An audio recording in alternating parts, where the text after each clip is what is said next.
Okay, The Gorge is brought to you by Patreon. You can find us at patreon.com/thegorgepodcast. You can donate to get a shout-out on the podcast.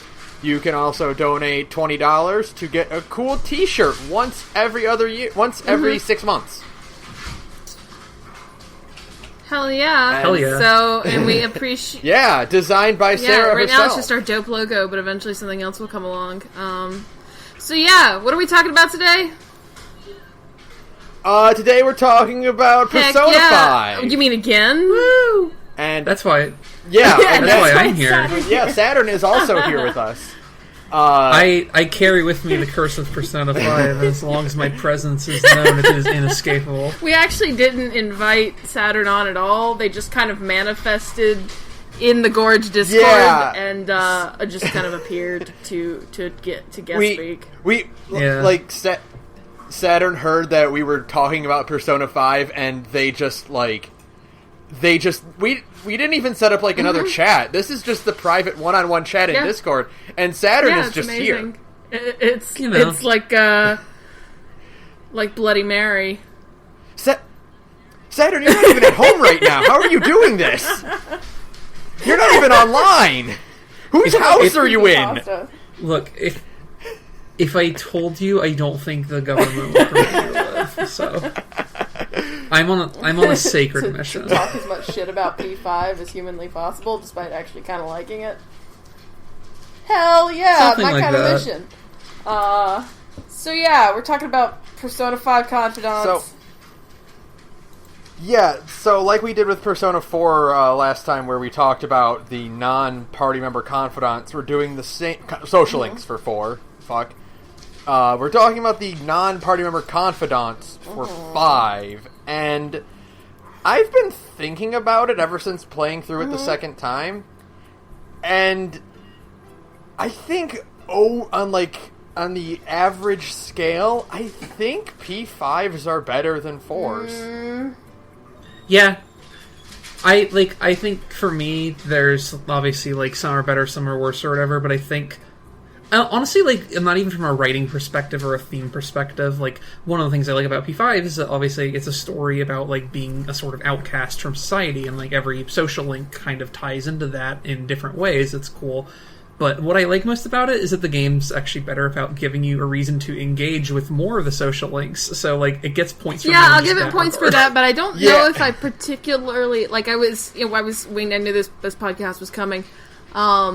I don't know if I like the overall social links in P5 more than the ones in P4. There are more ones in P5 that I am just completely ambivalent about. And so, I still like all of them, and I can actually remember their names, unlike most of the ones in P3. Whose names I can barely recall. Granted, that might be because I haven't played P3 in 6 years. But still, I don't know. I have mixed feelings about a lot of the social links, confidants, communes, fucking whatever, in P5. So I guess we'll just kind of go down the list because I feel like I was kind of looking at this list and I was like, that one's okay. That one's okay. I can't really think of any moments in any of them that really, really struck me. But we'll see. Yeah, they just in general, a lot of them didn't really I had a lot of genuinely moving moments in the P4 confidants and a lot of whatever. The things. They're interchangeable terms. They change the term every game. In Persona 6, they'll be your besties. Yes. Your BFFs. But no, none of them really seem to kind of move me or really stick with me in any concrete way, the way that that some of P4's did. So, but still, I like them. So we'll go down the list. Yeah, I feel like there were a lot more hits in this one than misses than there were in 4, but I say overall P5s are better, but there were a lot more standout ones in 4, but there's also a lot more that are just bad in 4. Yeah, that's sort of my takeaway from it. Is like between 4 and also like 3, like the ones in those two games that stand out, like and maybe really that's what it stand is. out. In 3, like you have that entire the Hermit Arcana with the person that you meet playing MMOs in your room on weekends. That nobody ever does. Which I haven't. I haven't played that. I haven't played Persona 3 in probably also like 6 years, but I still remember that one really almost completely. Whereas like for Persona 5, like I think Persona 5s are sort of like better on the level, but the problem is like the ones that are good aren't as like memorable as the ones that are good from 3 or 4. I think that's it. Yeah, for sure. Like the highlights in 5 are like the mediocre in comparison to like the mediocre ones in 4. Like the ones that like that what aren't quite the best but like are still pretty good are like the same quality as you get in 5, with a few exceptions in 5, I think. There's one or two. Some do you want to start down a list and we can just like talk about them? Yeah, like, well, I have them in order of like how they appear in the tarot arcana. So we'll just go down. I was just going to start going, and I realized it's probably not a great idea. It turns into chaos real fast. Yeah, I want to make sure we hit all of them, so I just wrote them down like in order that they appear in the arcana. So the first one is quote unquote Igor, who is the fool. Story boring. I was going to say, if there's only one critique I have of P5s in general, it's that compared to all the other games, there are way too many story social links. There are so many story social links in Persona 5. Chill the fuck out. I'm looking at a list, and it appears that of the 23, including the world, which is just a plot thing, 6 of them are plot exclusive. And it's like, I mean, you don't have to... I would have rather have had, like, a side character, or, like, something else, or, like, hell, have been able to, like, acquire their social link in different ways outside of the plot. But, or God forbid if they were plot social links, like if they were put together in a way that made them feel more involved. The problem is, like, with the plot social links in this game, like with Sainijima and with Goro Akechi and all of them, is sort of like, oh, hey, I got the story social link from them. I guess I hit a milestone, and my participation in this thing didn't actually matter at all. Yeah, like it's a little bit off topic, but I think that out of the story-based ones, I think the best one is Morgana's, because it happened, like, the points happen, except for the last one, which should have happened way earlier, but, like, the bullet points kind of happen, basically, on the natural average, you would upgrade your party members anyway. Yeah, and they happen alongside scenes where, like, you get to know the character better, and you bond with them and all that, whereas, like, with Akechi and Nijima, it's like, hey, this is the scene that happens, and you sort of have a scene, and you rank up with them you just for no kind of rank specific up reason, for but reason. like for whatever my for whatever my complaints about Morgana may or may not be, as we talked about in the last episode I was on, like, at least when it comes to them being a story social link, kind of like Teddy and P4, like, whenever you rank up with them, it's accompanied by you learning more about them, and in one way or another becoming closer to them. Like, and I mean, the Igor social link is just, I mean, like, it's such a nothing. It's a total, it's the full social link from P4 all over again. Just you're not ranking up the whole investigation team as a unit. You're ranking up this non-existent relationship with the devil. Yeah, you're getting the or the demiurge, but the whatever. Yeah, you're getting the requisite, like, upgrades to your the Igor Confidant is, like, you get bonuses for every Confidant in this one. The Igor Confidant is just bonuses. Like, it exists only to give you more personas to hold, or to give you more fusion options, and that's about it. And what I wish is that in P6 we have an actual Igor social link, because I want to. I really like. I think out of the Persona characters in general, I really, really like Igor as a character. I think he's one of my favorite characters. And I want to get to know him better. I think he's a really cool guy. I don't know. I'm kind of torn on that. I can understand the impulse behind that. I'm not sure if I agree with it, but I respect it. Yeah, because it's kind of like the whole idea is that you don't know anything about him, and it's kind of his mystique. But I also get it because it's like, we've played so much Persona that it's kind of like you want to that you kind of want to know you want to know what's going on with this dude.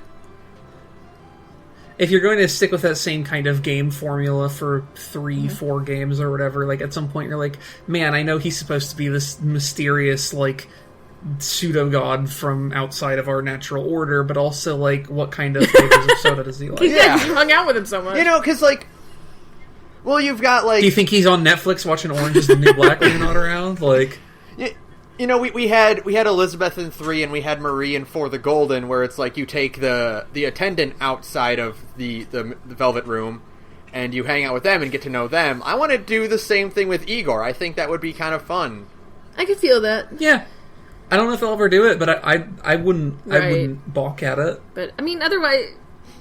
Yeah. It's definitely more than we got and then the only other note I really have for this one is... game, which is just sort of like... Yeah. Huh? Hello? Okay, sorry. Yep, it's cutting out. Are you good? I'm good. It's fine. Yeah, it flickered for me. I'm good. Okay, anyway. The only other real note I had for Igor is that I just want to, again, bring... I think we mentioned it the first P5 episode we did, but, like, you knew right away he was not the real Igor. Like, the minute he said a line of dialogue, you're like, nope, that's not him. Like, I don't think I called the twist or anything, but, like, I definitely had the suspicion. Yeah. If that makes any sense. I feel that. Well, because whenever they would have to recast someone in Persona, like, they tried to find someone who at least sounded vaguely similar. Yeah, that is true. I sort of, well, because I guess the problem is, like, and this is sort of stepping beyond the Persona 5 narrative, is that, like, I didn't necessarily think about that because, what was it, like, about 1.5, 2 years before then, we got Metal Gear Solid. Oh, yeah. Oh, yeah. Yeah. Where they cast Big Boss as a guy who sounds literally nothing like him. And I don't know, I kind of, like, I knew some shit was up, but I didn't think it...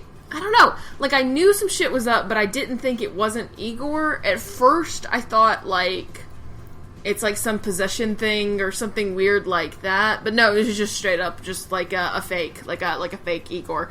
Yeah. Because, Igor has been kind of established as being like Saturn said, like a weird, otherworldly, godlike figure. So at first your brain can kind of go like, well, maybe he just sounds different because the old guy died and they don't want to like try to replicate that voice, so maybe they just went in a totally different direction. But eventually, like, enough stuff happens in the game that you're like, oh, no, that's somebody else entirely. Yeah. So, but otherwise, I mean, that's not, like, a social link that's really worth focusing on too much, because the next one is.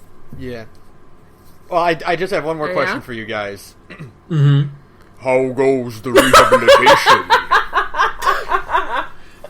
It made me so sad when after that whole shebang happened, and you got regular Igor back, and you did fusions with him, and like he just didn't even have any voice lines. It was like, oh, it's so quiet. Let Kirk Thornton be Igor. He actually sounds really good as Igor. Doing these horrible, gross old men voices. Now that he's done like every young dude, like every young cool dude in anime, like ever, let Kirk Thornton be just like an old fucking dude. I guess that's clearly his dream job because he plays two old fucking dudes in this game. He's Igor and the SIU director.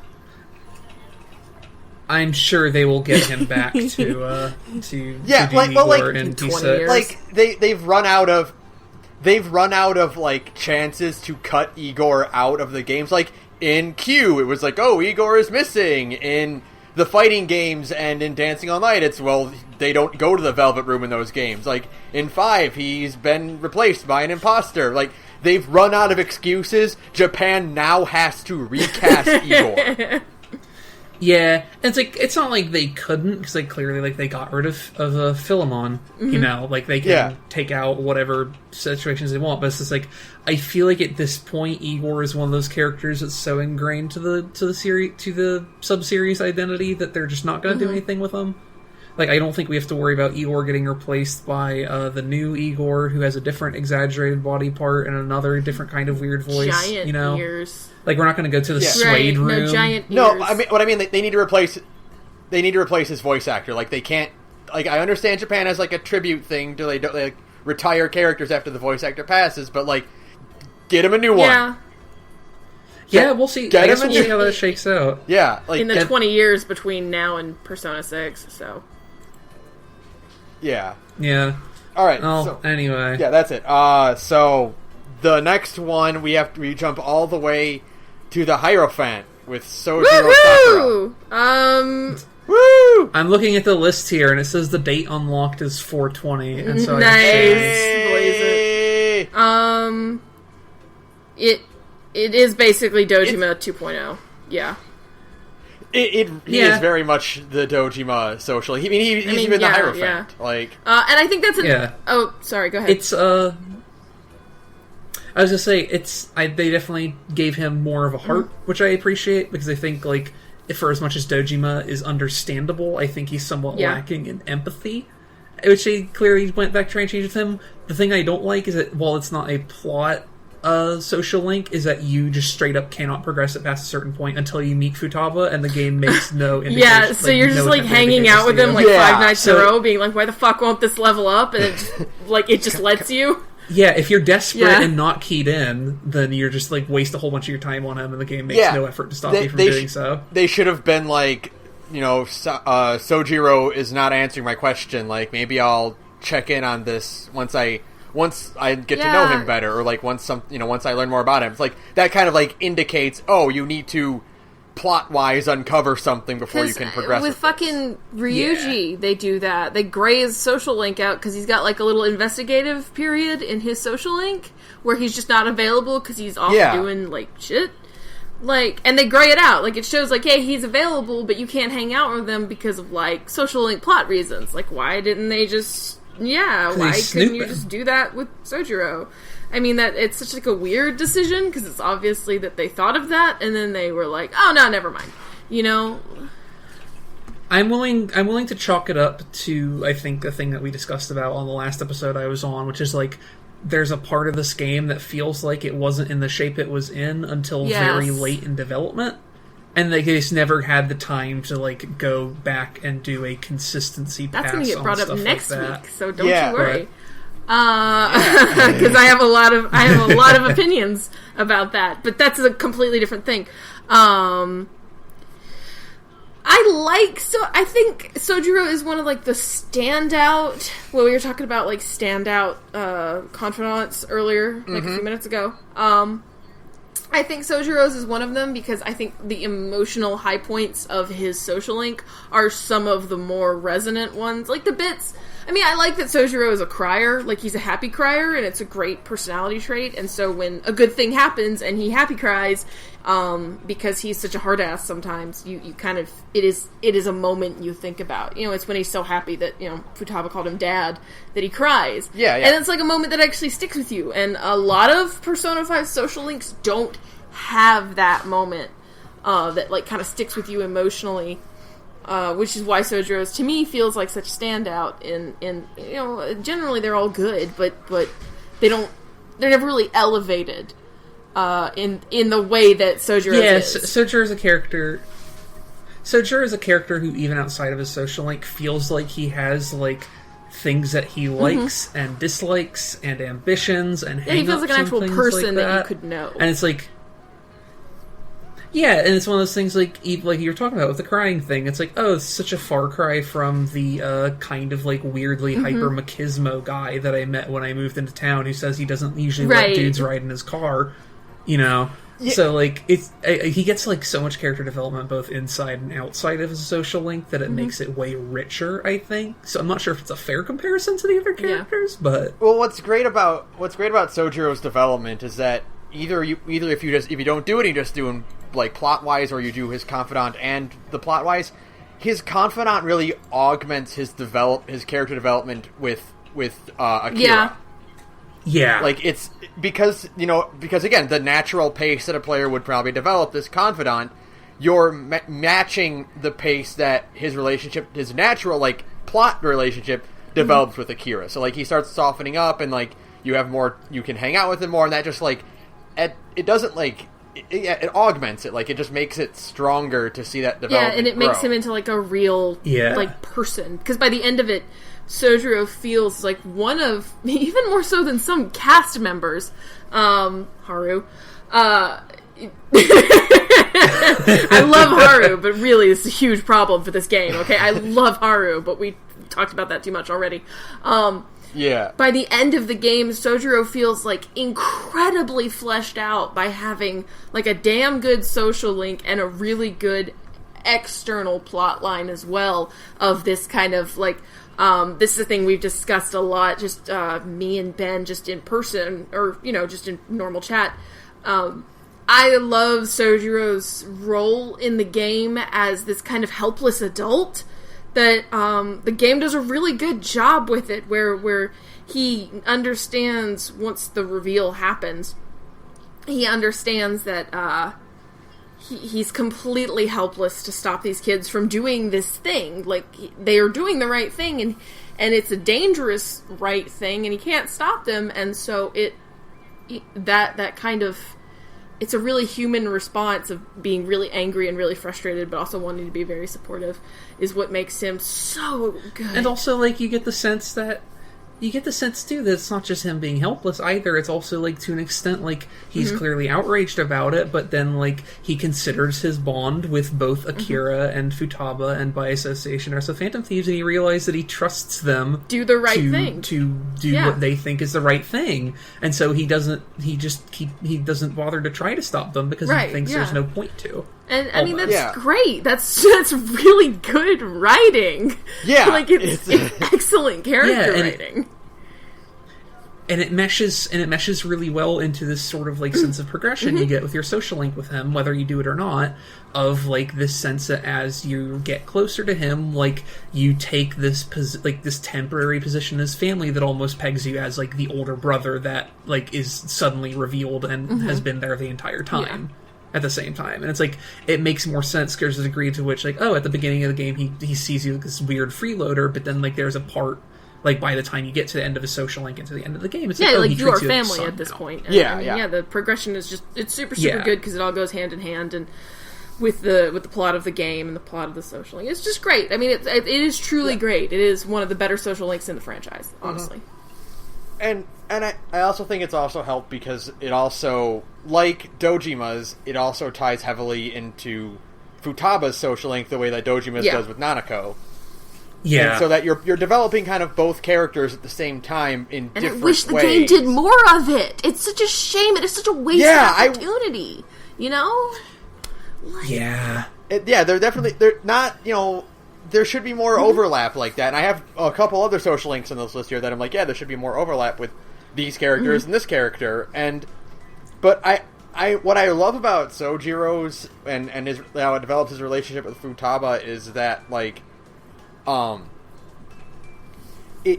since you can do both of them at the same time, and I like that they worked around the way so they don't, like, contradict each other with their development. Yeah. You know, like, they're both, like, there's no point where you're like, oh, well, their stage of the relationship in this one doesn't match the stage of relationship in that one. Like, they do a good job of balancing that out and making both characters come out better for it. I feel like it was a thing they learned from Persona 4, because Nanako and Dojima's social links do mesh very well together until you reach a certain point where if you've maxed one social link out, it feels like the conflict at the end of the other social link is incongruous. Like, they don't, like, we've kind of already resolved the family issue at the end of one social link, so why are we still having, and I know that problems really don't go away like that, but from a writing standpoint, it can be a little awkward.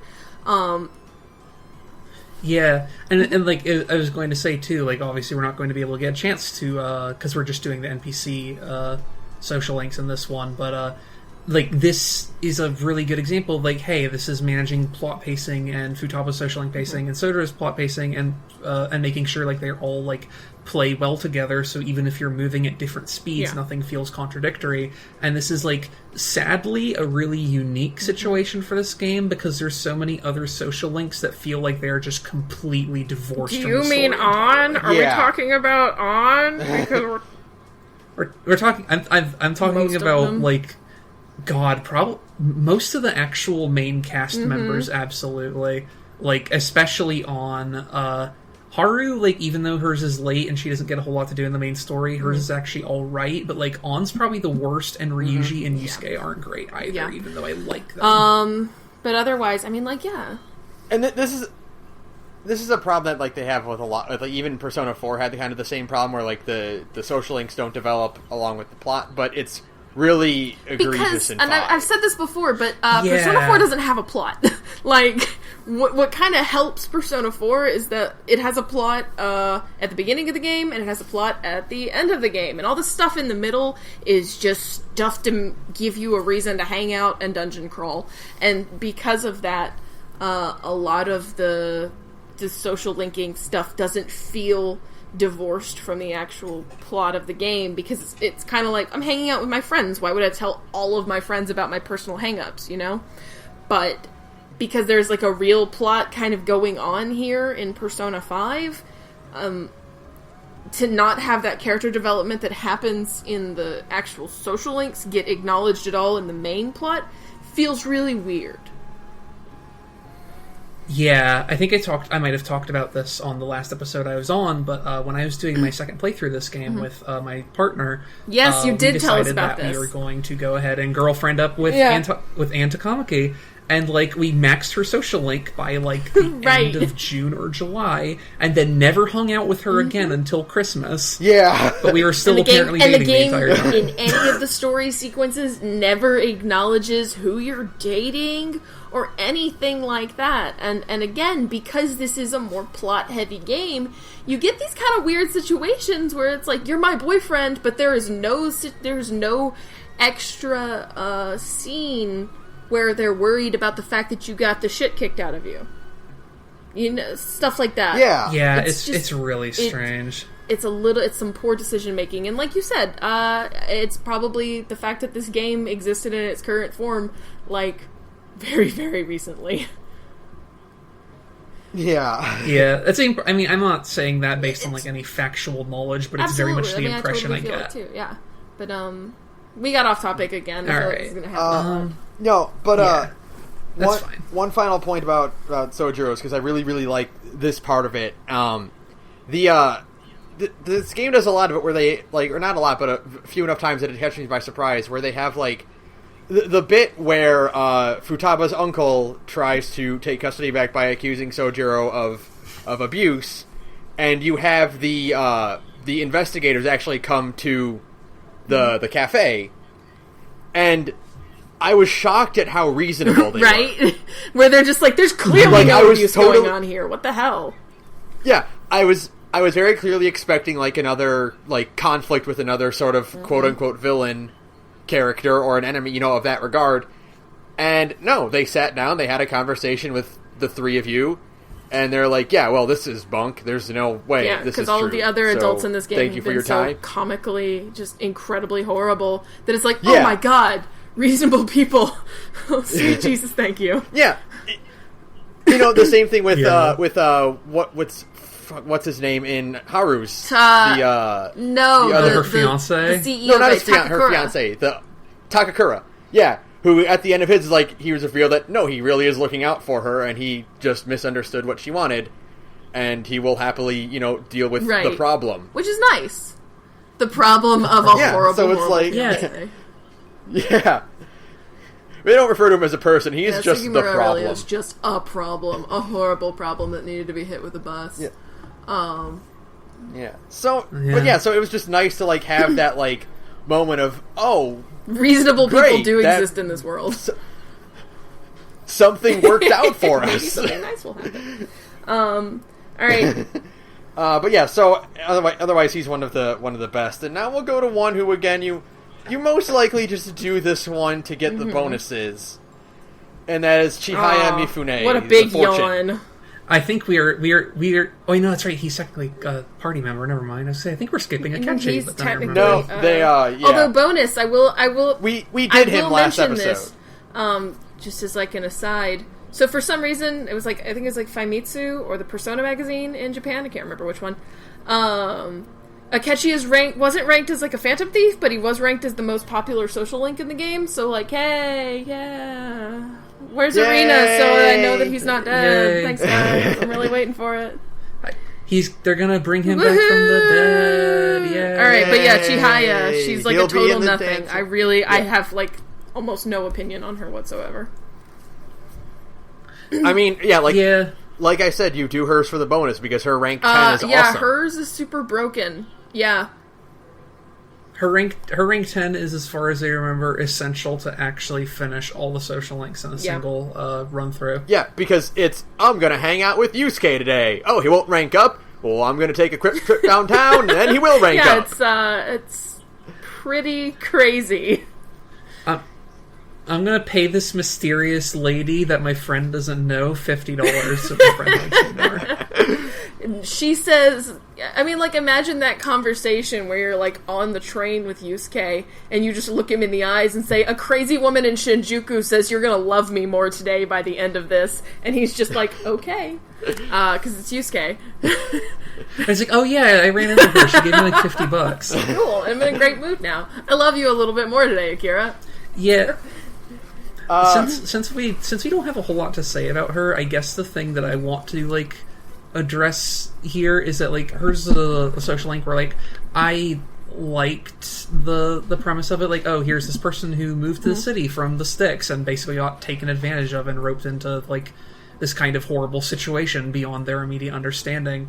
And, like, it's fine. Like, I think it fits the themes well, and it's, like, not a bad social link or whatever, but, like, man, I really wish they didn't, like, completely poison the well on her social link and, like, a lot of the other social links by introducing them as romanceable options. Right? Yeah. Like, and, like, I know Persona 3 and Persona 4 both had, like, their throwaway moments, but, like, in general, like, in P3 it was with Elizabeth, but, like, Elizabeth also wasn't technically a social link. Right. She was a side quest chain. And then in, like, P4 it was, like, one, like, throwaway scene of one social link that wasn't, like, actually, like, lingered on at all. But in this game, it's like, hey, you know what's going to be cool if you play this game as a 17-year-old boy and, like, fuck lots of adult women. And I'm like, man, I mean, alright, I guess. That seems kind of... waifus in this game! There's... Like, it's like 80% waifus for, like, social links, unless they're party members. For real. There are way too many romanceable chicks in this game, and yeah, and it takes away, like especially in Chihaya's case, where it's like Chihaya and then who someone will get to later, Kawakami, where it's like you have this whole involved arc, and it's like, oh, cool, that resolved your hang-ups, and we're good friends now, and by the way, do you want to bang? And it's like, no, what? No! No! Like, and for one thing, like, did anyone even really romance? Yeah, who romances Chihaya in the first place when they're vastly more interesting character? I mean, like, that's the thing. By having so many romance options, most of them, 90% of them, just kind of suck. They're like nothing. I am honestly shocked they didn't find a way to fucking squeeze in some apparently there's junk data in the game of voiced romance lines, so why would I like that? No, it is. I know. So get ready for Persona 5: The Crimson, buddy, where we get to romance a 26-year-old woman who's your friend's big sister. Yeah.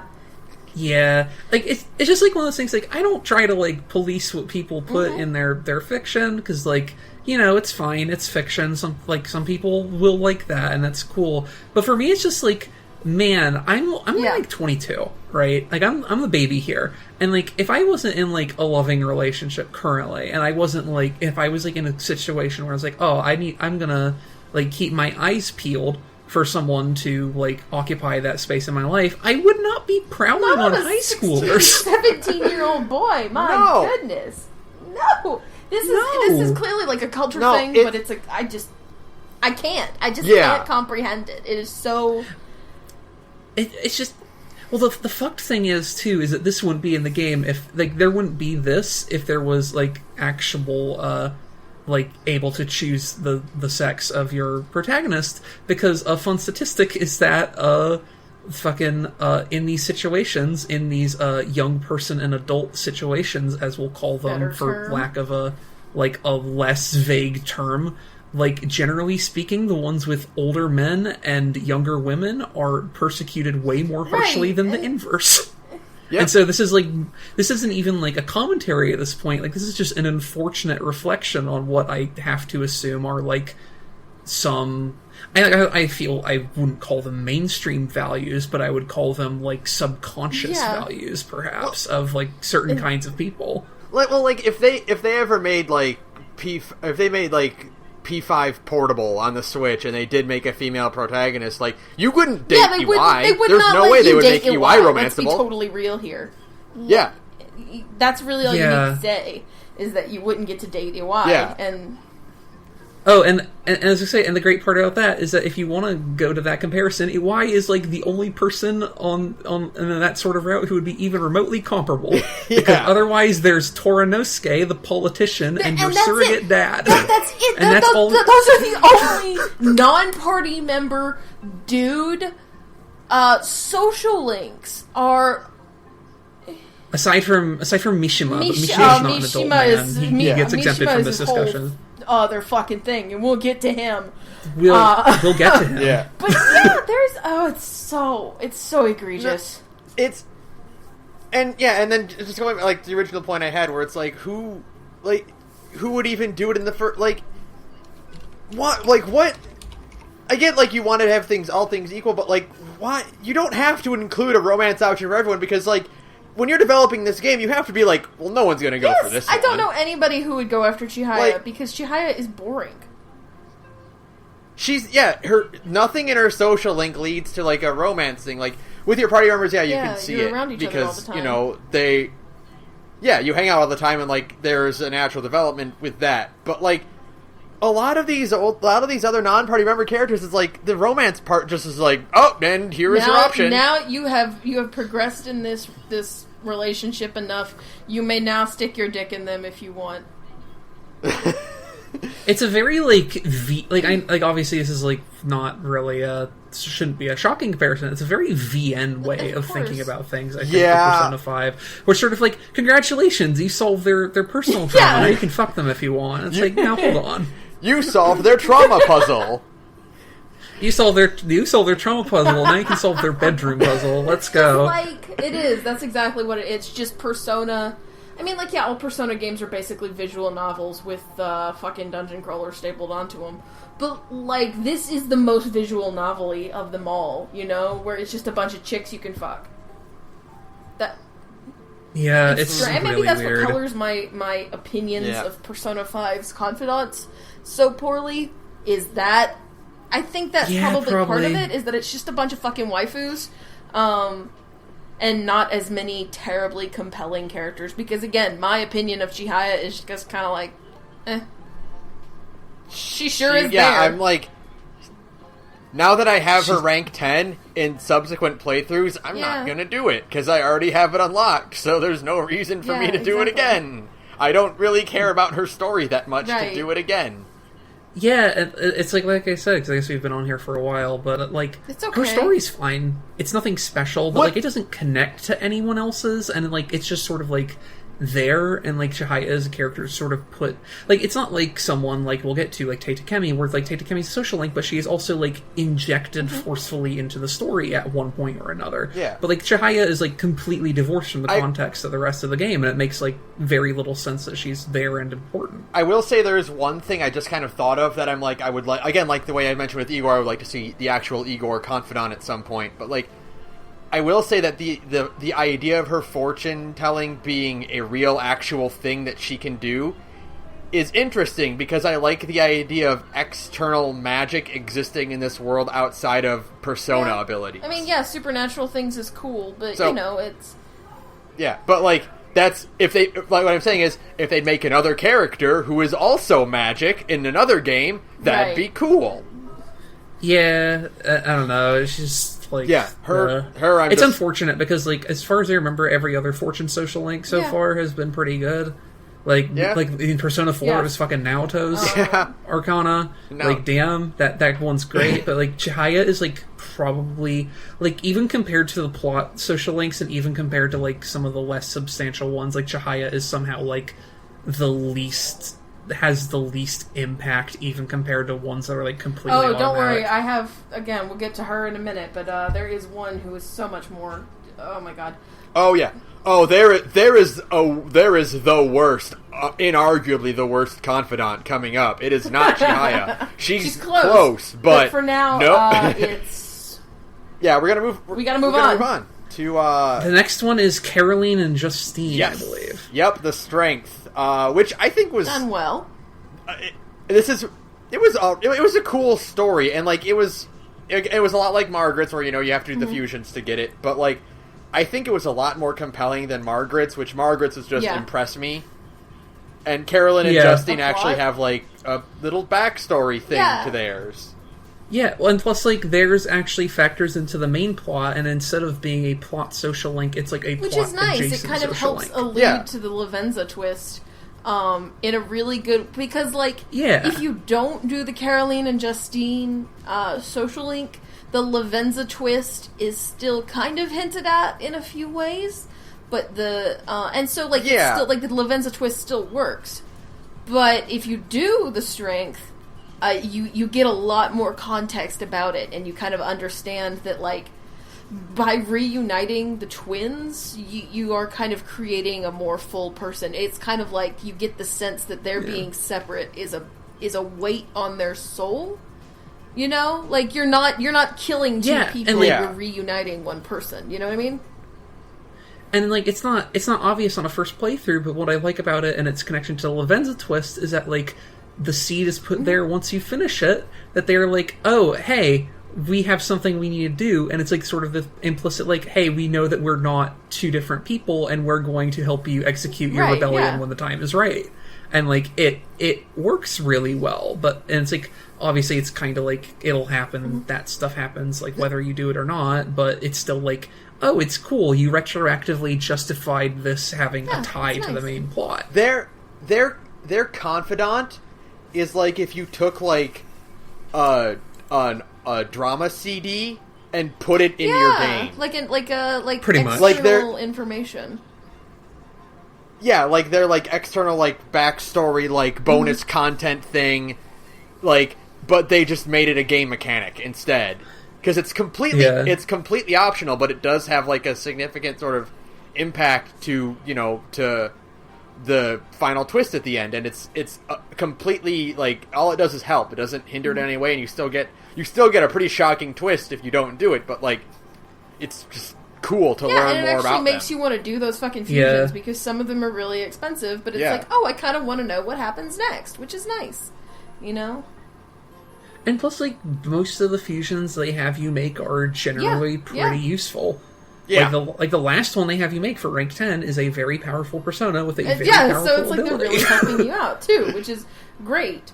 I will say, I think it's just the Caroline Justine and Mishima who we'll get to. I really like the side quest social links, and I hope in the next game there are more of them, because I like the idea of just having social links that you can kind of do at your own pace. And not like have to worry about throwing away time for it, like stuff that you can do alongside the rest of the game. And I mean, all of their fucking abilities are incredibly broken. Oh my god, yeah! Like cartoonishly broken. Once you unlock the ability to pay money to summon personas over your level, you've basically just effectively won the game. At that point, it's Oh yeah. Like, I'm going to start a new game plus. Let me just fuse all these high-level personas right away. Yay! I'm done! Yay! Yeah. Here's my level 9. Here's my team of 12 level 99 personas. I win. Well, I was gonna say, at some point, like, you get to your third playthrough, and it's like, alright, cool, I have control of my character, let me just go to the Velvet Room and summon Satin Isle, and done. I managed to summon...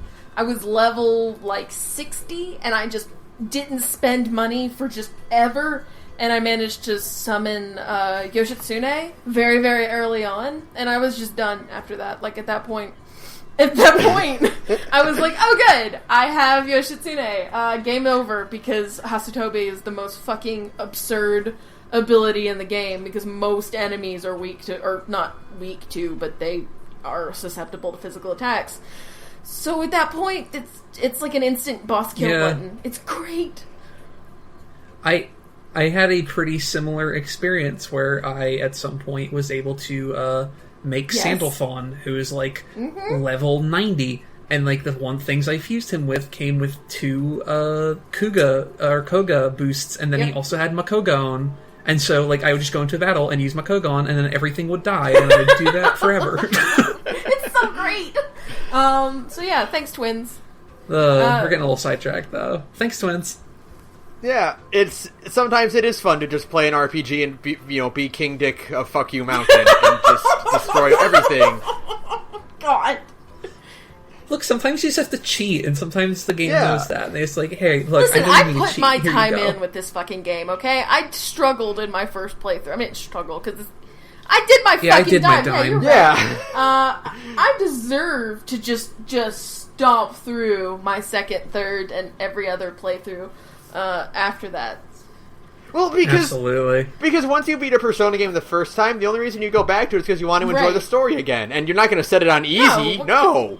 Give me the big monster to kill everything with instead. Honestly, it doesn't make that much of a difference, because half the challenge of Persona is, the learning encounters. Learning an enemy's weaknesses, and then you just be I'm going to exploit it. Half the bosses are difficult going in, because you don't know what they do or what to expect. But, if you go into a boss fight, and you know, the fucking, I almost called it Hamburger Zone, the Okumura boss fight, where he summons a whole bunch of ads that all have different weaknesses. Once you know what those weaknesses are ahead of time, that fight is a joke. It's basically, hey, do you want to pass the baton for 700 rounds in a row? Here you go. That's what it is. Pretty much, That fight is, have you not gotten the 4 baton pass trophy yet? For fuck's sake, here is a gimme fight. You know? So, exactly. We're off topic. So thanks, twins. I don't really have anything more to say about them, because I'll be honest, I didn't have what?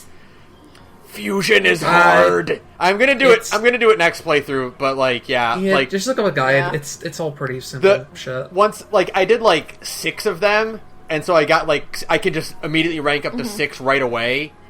But I was at the point where I'm I just want to finish the game right now and be done with my second playthrough. 1 second, I gotta mute my mic, but you can. So yeah. Yeah, maybe we'll just cut. I'll stop. Are we stopping recording? Yep, I'll stop it. No, don't. Yeah.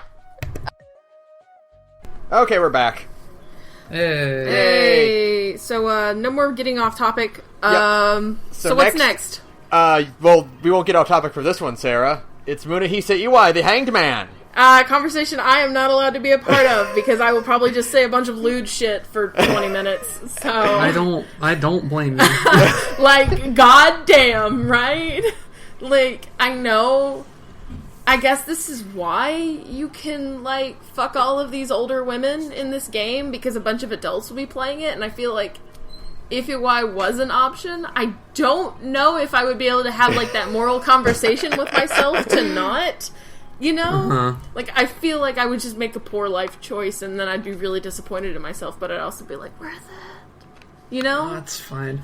I like Iwai's social link a lot. I like that it has such a weird tone compared to every other social link in 3 and 4. Yeah. I'm so glad that Sega bought Atlas and decided to make a crossover with the Yakuza series. Well, I was going to say, I am 100% willing to bet that this is a social link. So like, hey, we would like if you put some Yakuza shit in this game so that people will be interested in our other game about the Yakuza.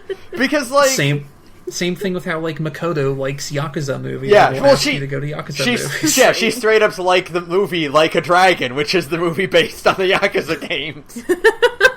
But no, like, I think EY is really cool because, yeah, it is a very much more, like, darker tonal shift than the rest of P5, but not in, like, someone points a fucking gun at you in this. Yeah, well, I was about to say, like, yeah, someone points a gun at Akira, but, like, then you think about, like, Goro does too. But when Goro does it, it's more anime than when this guy just pulls a gun on you in an alleyway. It's some dark like, fucking also, alleyway. like, because Goro's also a teen like you, yeah. and he's not like a weird, like, 40-year-old man who's threatening you and your other surrogate dad. Yeah. Right. And, I mean, like, but, again... I like EY's social link, but I'm just kind of okay. I mean, like, I'm not super enthusiastic about it. I'm not like, yeah, let's talk about EY's social link. I like EY as a character, but EY's social link is just kind of like...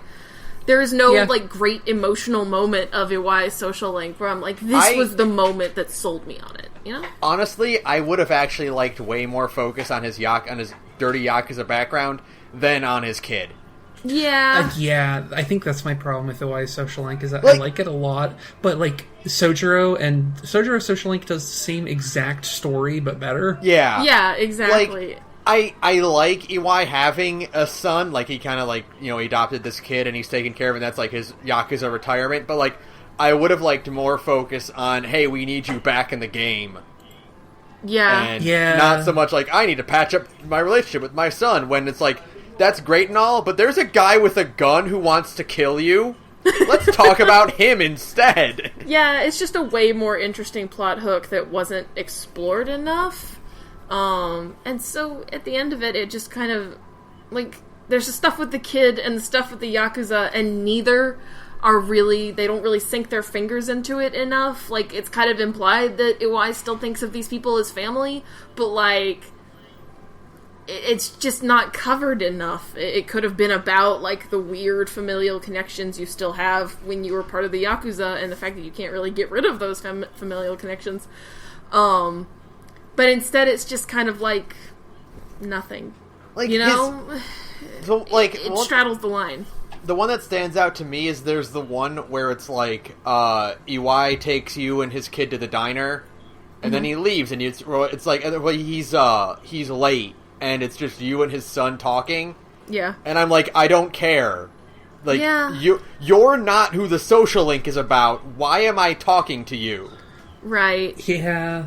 Well, that's why I said, like, it feels so much like Sojiro's, because ultimately Sojiro is not just Sojiro's social link, but it's also kind of a social link with Futaba, even though she has her own. Yeah. And this one's a social link with the cool guy and his son that you don't know or care about. Yeah, but and, like, the difference... It feels almost like they had to do it to make that stick, and they're like, just didn't realize they had already done this social link in the game. And the difference between that and between Iwai's and the Sojiro one is that Futaba also has her own confidant, and she's an actual character, whereas Iwai's kid is just this kid, and I don't care about him. Yeah, he's just a generic middle school model character. Like, there's really nothing. Yeah. There's really nothing going on with Kaoru. He's just kind of a character, you know? Like, I don't know. It would have been way more interesting if it had been about. Because, like, all of his old Yakuza bros are way more fascinating, because it's like, hey, we still, like, some of us still kind of care about you, but hey, you're actively working against us, and there's, like, a lot of interesting shit going on there.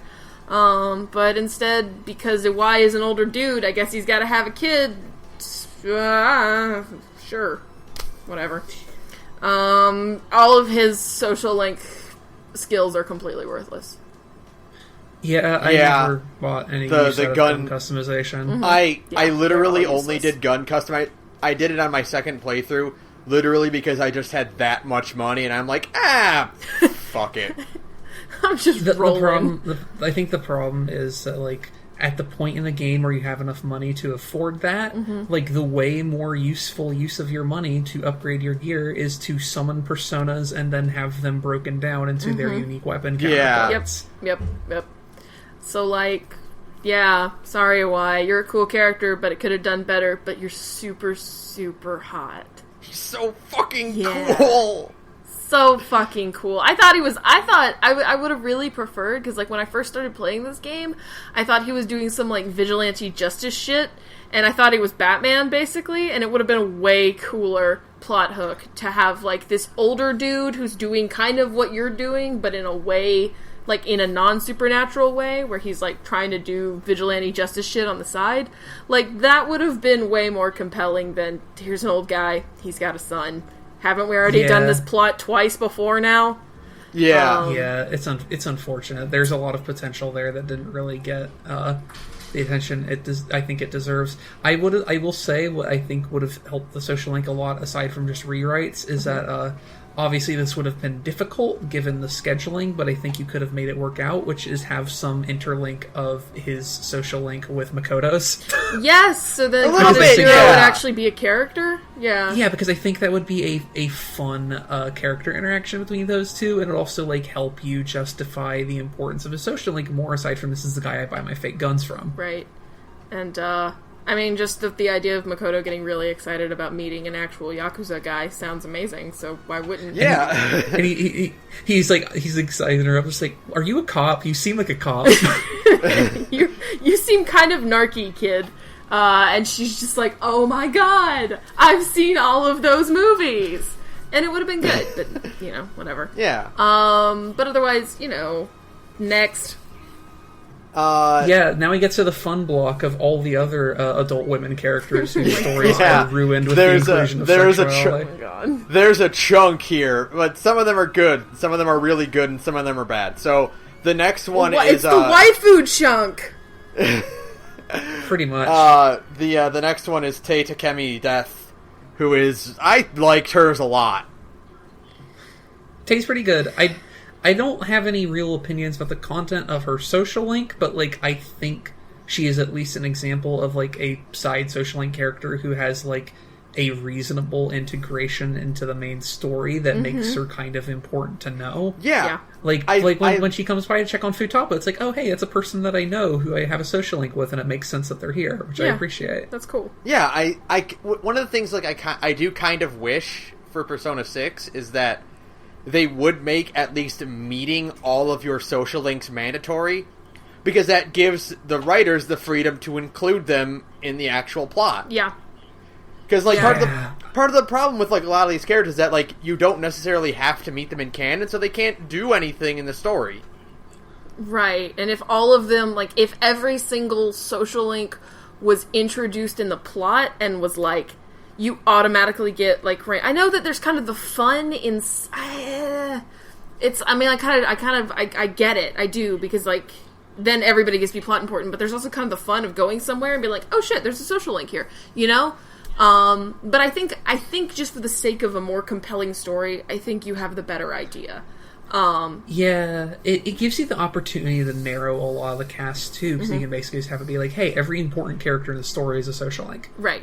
Like, more or less. Yeah. And it lets you explore all the important characters, and then you don't have situations where, like, you have characters like Chihaya, who are nothing social links, and then you have, like, certain side characters, like the other teachers or certain other classmates or whatever, who don't have social links, even though they are, like, characters that you encounter more often than not. Right. And I just think it would kind of... Because you've got that wiggle room of everybody is established rank 1, just to start out with. Everybody has rank 1. It means that you can have them be parts of the story, and then all of these stories can interweave in better way. I mean, there's just, going back to what we've been saying over and over again, the story and the social links and all of these characters could be more interwoven with each other. And it would make the game more compelling, because that's real life more so than what we've got right now, because the people you know, generally speaking, will know each other. Like, your friends all know each other, your coworkers know each other.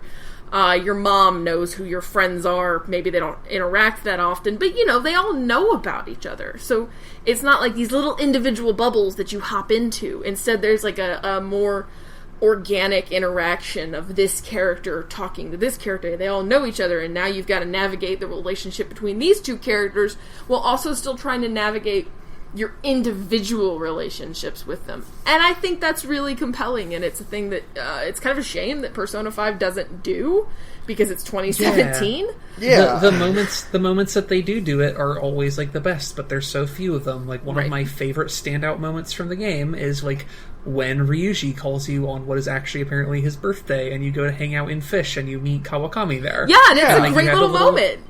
You have a little interaction that plays on your social links with both of them, and it's fun and cute, and the game doesn't do that enough. Yeah, it really it needs to do that more often, because like the bit where like you go and get Takemi to help out Futaba is one of the cool, like one of the more like notable moments in the game, because it happens so infrequently that like that could have just been we went and got the local doctor and it's just a doctor NPC, right.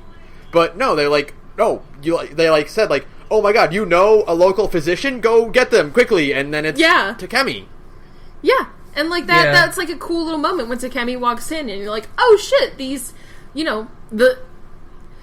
knowing these people actually has an impact on my life, which is the whole point of Persona, Yeah. Like, the whole idea is that these people, and that changes your life, and not just like in fantasy magical way, but in like practical ways. There is one thing notable, like if you do all the confidants, like in the end of the game where they're doing the crowd chant, the EBA to bring the Elite Beat agents back to life, right? When they're doing that, like there is a bit where like certain confidants will be like, oh, the Phantom Thieves too? Yeah, they're great, and it's like, oh, people are talking like human beings do. Yeah. Now, why didn't we get that in the rest of the game? It just like we need like a given. More of that. More. But on Takemi, like herself, I really do love that. Like it really brings the whole small neighborhood thing together. That like this local doctor is this creepy spider witch, and people are like constantly giving her weird little gifts and like homemade stuff, and she's like, I don't know what to do with all this, but whatever, they're nice. But it's nice. Yeah, like, thank you. I'm glad you brought attention to her appearance, because one of the things I like, because I believe she's like basically the second social link you get aside from like after Ryuji, more or less, who isn't like and obviously they're all plot mandated, but like for hers it's like it really draws home this attention. Like first you get Ryuji with his like kind of shittily bleached hair, and then you get her with her whole goth ensemble, and it gives you like this very like visual shorthand to introducing you to the idea that everyone you're making friends with is an outcast in some way or another. Yeah, for sure. Yeah. And it gives you an idea of, like, this is the kind of game you're getting into. And just, like, in general, Takemi's design is really good. Like, yeah, it's a great design. It's a good design. It's very eye-catching. Her casual clothes are the hottest fucking shit. Oh my god, the spider dress? Yeah. The spider dress is super good. And the black jacket, it's perfect. Yeah, oh god, she's so cool. It's really cool. She's really, like, she's just really cool, And it's ruined again by the fact that you can fuck her. Yeah, again, completely unnecessary. You did not need that option at all. You didn't like, need it. No. Oh, well. There is one non-party member character that I think you should, like, that is, like, conceivably romanceable, and we'll get to her later. Right. But I guess we will. Speaking of social links that are completely and totally ruined by the fuckability of that character. It's part 2 of the fuckable block. Yeah. It's Ichiko. No, excuse me, Sadao Kawakami. It is. Right? Who is? I think Sadao Kawakami is probably the best confidant in the game. Yeah. Yeah. It's really unfortunate, because I think it's the best by default, and but it is the one that is most egregiously ruined. Yeah. By the fact oh my god. Yeah. It's really awkward. It's kind of the same approach, like we all kind of had with like dating Futaba, where it's like, dude, that's your sister. Yeah. It's like in this one, it's like, dude, that's your mom. Like, pretty much. And it's not just that, but it's also like her whole resolution and plot are kind of about like how like she's been cajoled into this profession of hers, or I guess projected profession near the end of it as a result of her, like, just completely boundless, like platonic sympathy for her students and her desire to be a good teacher and all that. It's just, like, completely ruined by the fact where it's like you can just be like, hey, I know you're a teacher and all, I'm glad you resolve your traumas, but please polish this, and then just lots of gesturing at your dick. Yeah, like, the whole arc of her fucking social link is about how, like, she's kind of endangered herself or made her life harder by being so emotionally involved in, like, a mothering sense, you know, like you said, a platonic sense to these kids, and then it is all completely fucking ruined by the fact that she's like, you know, now do you want to fuck me, Protag-kun? You know? Like, it's like, I will be here to guide you as your teacher, and, you know, I will be the best leader I can be for you. Now, do you want to get down? It is so bad. But everything before that moment is so good. Oh, it's so good. Yeah. The entirety of that social link up till the moment it got ruined is, like, easily the best social link in the game. The bit where you go and visit her in the hospital. Oh my god, it's like, again, talking about emotional beats, like, that's one of them, you know? Where she's like, she's surprised that a student would come visit her in the hospital. And it's like, yes, of course I would. You are. Because you're, like, my cool, rad teacher who I care about in a non-sexual way. Because I feel like I need to keep saying that.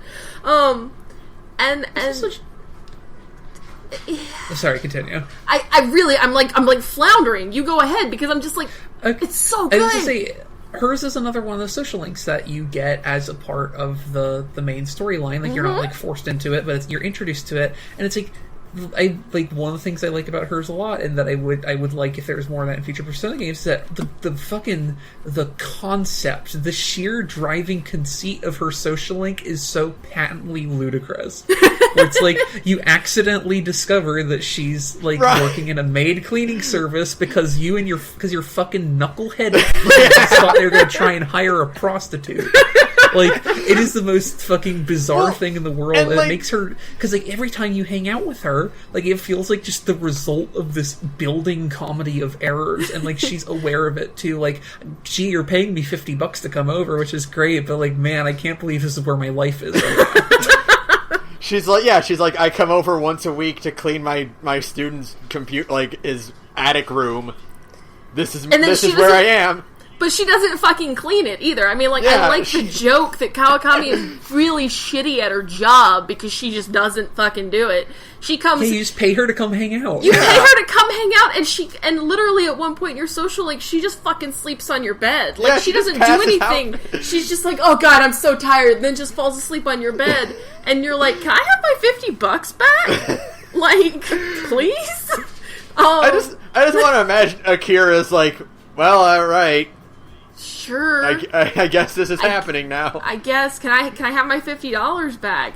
Because, I mean, but, you know, like, all of, again, just going back to the whole emotional moments. Kawakami has a lot of really good ones.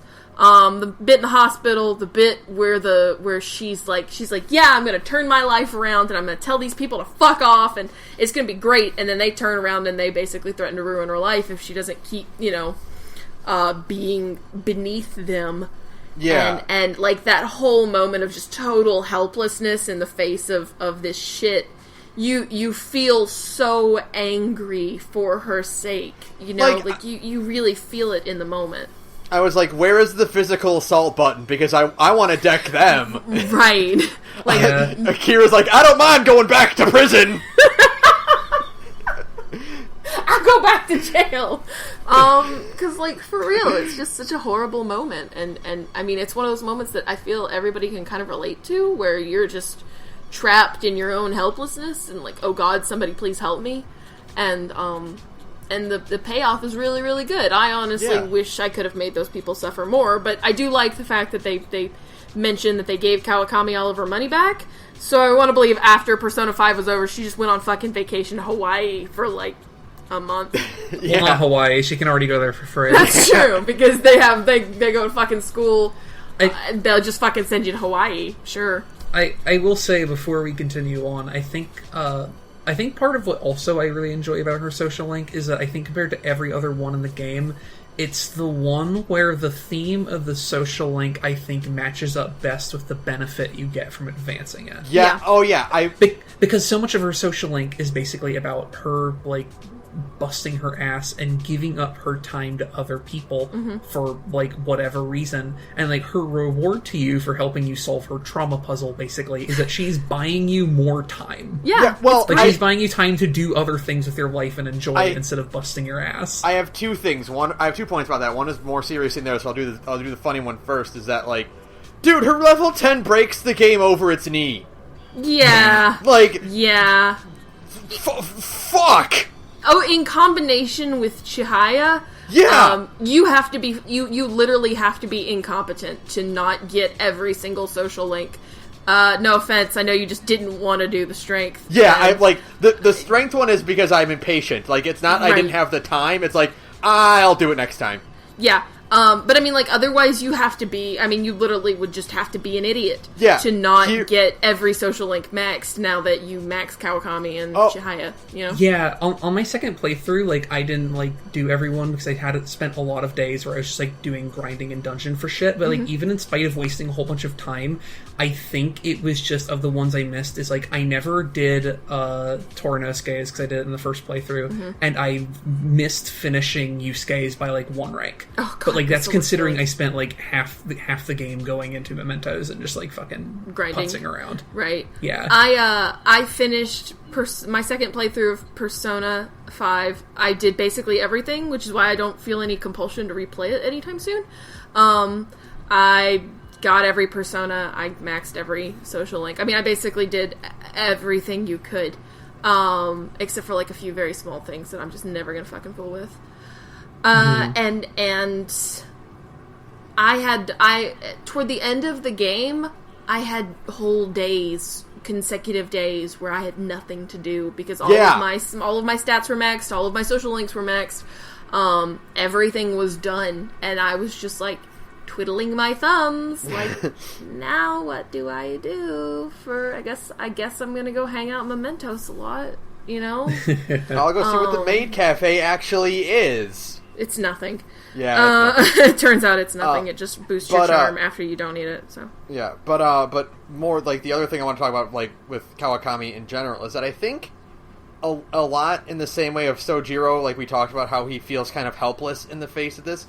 I think there's a lot of that with Kawakami as well, because like once she discovers who the Phantom Thieves are, I think she has a lot of that, like, shit, I promised to do what I can for these kids, but they're literally involved in something beyond my comprehension, and all I can do is cook dinner for him. Right. And I like that.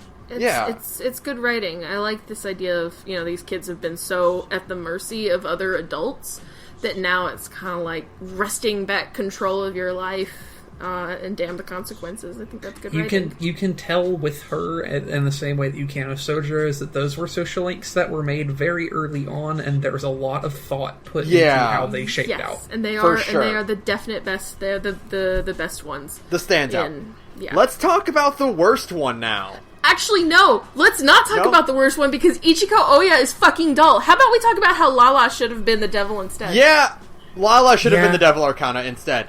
Like, so, I mean, I don't even want to talk about the devil social link. Yeah. Like, it's just like, it's another adult woman who's like, any presence of story is ruined by, like, the ability to fuck her. Yep. Because, obviously, it's Persona 5. Her actual social link story is kind of, like, it's boring. All over the place. It doesn't have a real message. It's kind of like a combination, almost, of Kawakami's and other people's, except without any of the point. Here's the problem with Oya's. Oya's social link isn't about her. It's about her friend. Yeah. Yeah, why don't we just have a social link with her friend? She's telling you the story of how her friend was put in a coma.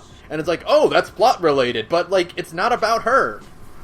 Yeah, it's just... Yeah, and it's not helped by the fact that she also has, like, the single most useless ability. Her abilities are garbage useless. I don't actually know what they do. They basically make it so you get less alert, and that your alert clears faster, but, like, if you know how to play a video game, just sort of in general, that's not, like, even a problem you have to worry about. Right, yeah. Like, even without doing... Like, even without doing her confidant, like, I think my alert rank got up to, like, 30 on a bad day once. Yeah. Like, I think the highest mine ever got was a 50, and it was because I just didn't care, and I just kind of wanted to see what would happen if it got high, and then I got tired of the flashing lights, and I said, fuck it, I'll just get it back down, because it's really, really easy to get it back down. Ichigo is boring, Lala is awesome, and should have been the devil. She is. There's only one good thing I'll give about Ichigo's, and that is that we get to hear Yukiko's voice actress be drunk again. That is good. And that is a good thing. That's true. That's true, But beyond that, I don't care. And Lala her is awesome. Her design is even boring. I mean, everything about Ichiko sucks. Oh, you mean Ichiko's Disney Channel original movie design? Yeah, her fucking, like, this is supposed to be an adult woman outfit? Are you kidding me? How old is this? Who fucking dresses like this? What she looks like is she looks like a fucking, like, scrapped take on Paprika from Paprika. She does! Oh my god!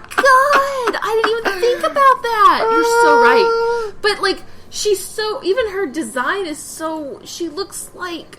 In a game where we have designs like Takemi, and I'll even give it to Chihaya, who has a cool fortune teller design. Like, yeah, Ichiko's is all right. Ichigo's is just t-shirt and jeans. Like, it's and not bad haircut and just, awful haircut. And just awful, just design in general. I mean, everything about her is so fucking boring. And then the game has the audacity to let you walk into Crossroads every day, and here's fucking this badass character behind the bar, and it's like, you can even work for Lala, you know? But you can't... Lala is a character who says things that you have a reason to meet anyway. Yes! And it's like, no, we're going to have a social link with Oya, who is just... a character. You could even... Oh my god, I literally just thought about this. You could even solve... Because, like, the whole point that Ichigo exists in the plot is that you need somebody to tell you Kanashiro's name, right? But, like, Lala runs a scummy fucking bar in the scummy part of Shinjuku. You could just go to Crossroads and be like, hey, Lala, can you tell us about one of your clients? I'll fucking work for you for, 2 nights in a row or something for free if you'll tell me. I'll wash dishes for free if you'll... tell me about this fucking guy. And, like, bam, there's your social link. Now you've got, like, this, like, radical character, and it's not another fuckable girl. Yeah. Well, here's the thing. It would have never happened because, God forbid, Atlas actually lets you befriend someone who's visibly queer in their games. Oh my god, right? Yeah, it's a game about social outcasts, but the cast includes a fucking rich girl and the student council president. Yeah, okay. That's a real... It's a game about societal outcasts. Yeah, okay. Sure, I'm not fucking buying it, Atlas. And, everything I know of everything... even her design is better.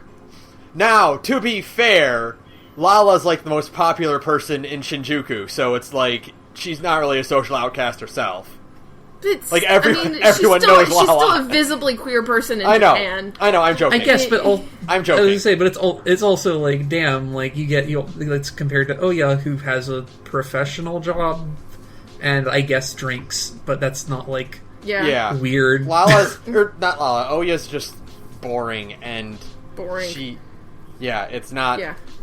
She feels like, I think... I was going to say this earlier. She feels kind of like she was assembled from the stuff that got cut from other people's storylines. You're so right. Yeah. It's like, we didn't have an alcoholic character. Let's go ahead and throw this on her. It's like they had like 2 months before release, and they're like looking at the list of options. They're like, where's our devil? Did somebody forget the devil? And it's like it really does feel so grab bag because like fucking. They're like, well, we need an alcoholic, and we need another cute, fuckable girl, but we also need somebody who's personally affected by the mental shutdown things. Oh my god, cram it all into this one thing! Hurry! Like, and we need somebody who's connected to Shido, to make it more plot relevant. Quick, write something up that's really boring and shitty, and then nobody ever does it and cares. I hate Oya. I hate that fucking character. Fuck that lady. Moving on. Next. It's Shinya Oda. Shinya Oda, the tower! Well, I don't really care. Takun! Takun.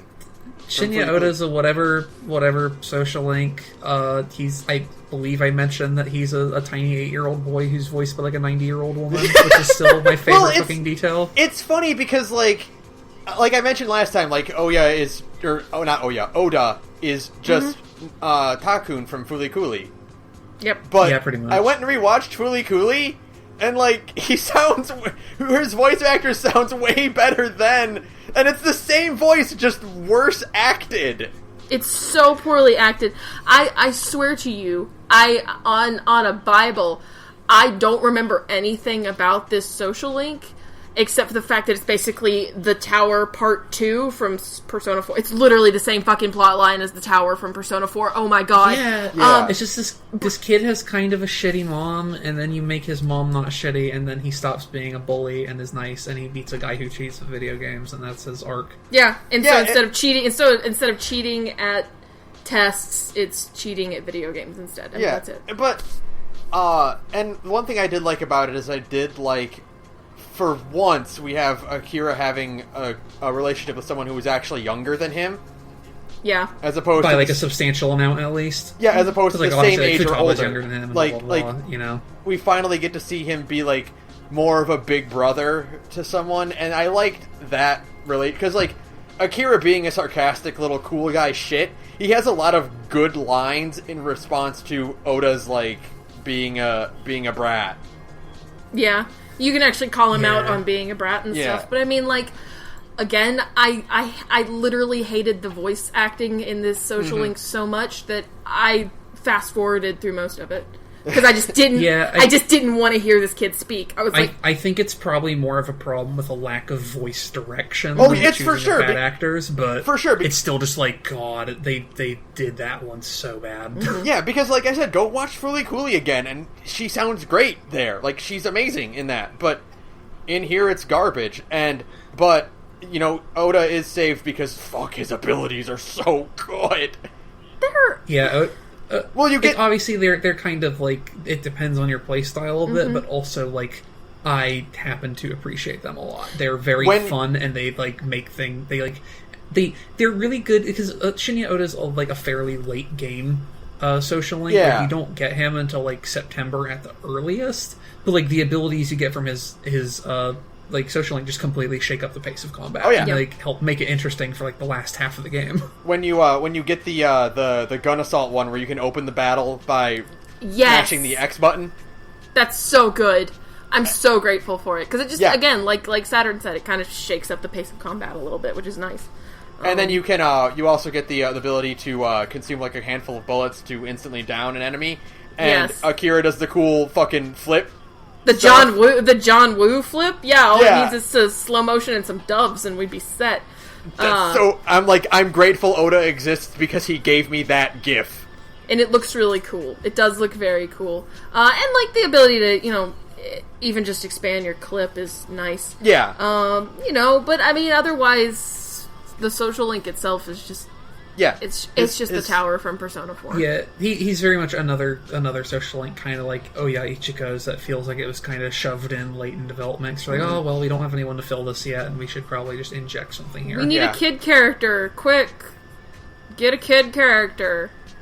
Great. I think Thanks, I think this is better than Ouya's. The only good thing from Shinya's is half notable, and I think if he did have better voice direction, I think more people would appreciate him as a character. Like, we get for Hifumi sure. Togo, He just needed more I like a lot time for our next social link. Yeah. So the next one is Hifumi Togo, the star. Getting some cutout. 1 second. Getting some cutout from you. Sorry. There we go. That's better. Okay. All right. Sorry. All right. Yeah, my connection was a little wobbly, but it's okay. The next one is Hifumi Togo, the star.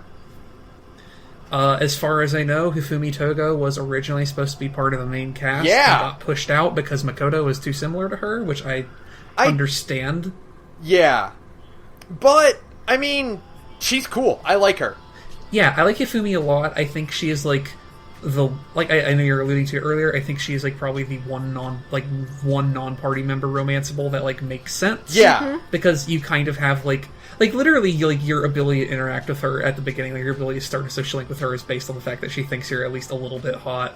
Right. So Yeah. I appreciate that. It feels honest. There's a lot more, like, of you being a peer with her and not, like, an assistant or, you know, a client. Right. You're sort of her outside perspective, but, like, you still, like, you're not as good as she is at shogi or whatever, or I guess, like, not even considering, like, later developments, but it's also, like, she is able to value you as someone who isn't good at shogi, and, like, you develop a lot off of each other, and it's cool. Yeah. And I like it a lot. And also her abilities are really good. They Oh are. my god, they're so good. Hey, I'm just going to leave any battle now. Bye.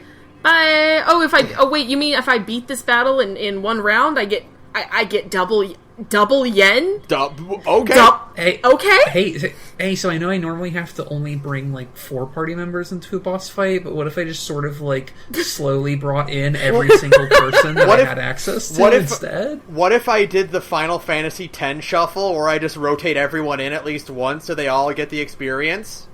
Yeah. What if, you know, they decide to just switch themselves out at the end of this social link, and now they can just spend a turn swapping each other out without you having to waste your turn. That's not, like, game breaking at all. No, not at all. No. God.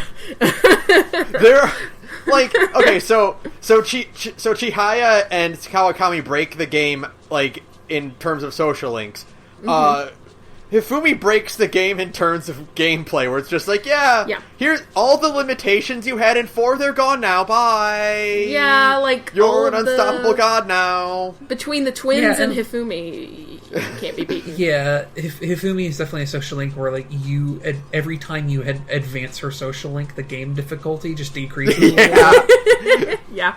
Suddenly you're just, like, rolling in fucking cash. You check your stats, you're like, I didn't put it on very easy. Yeah, I feel like you have to bump it up.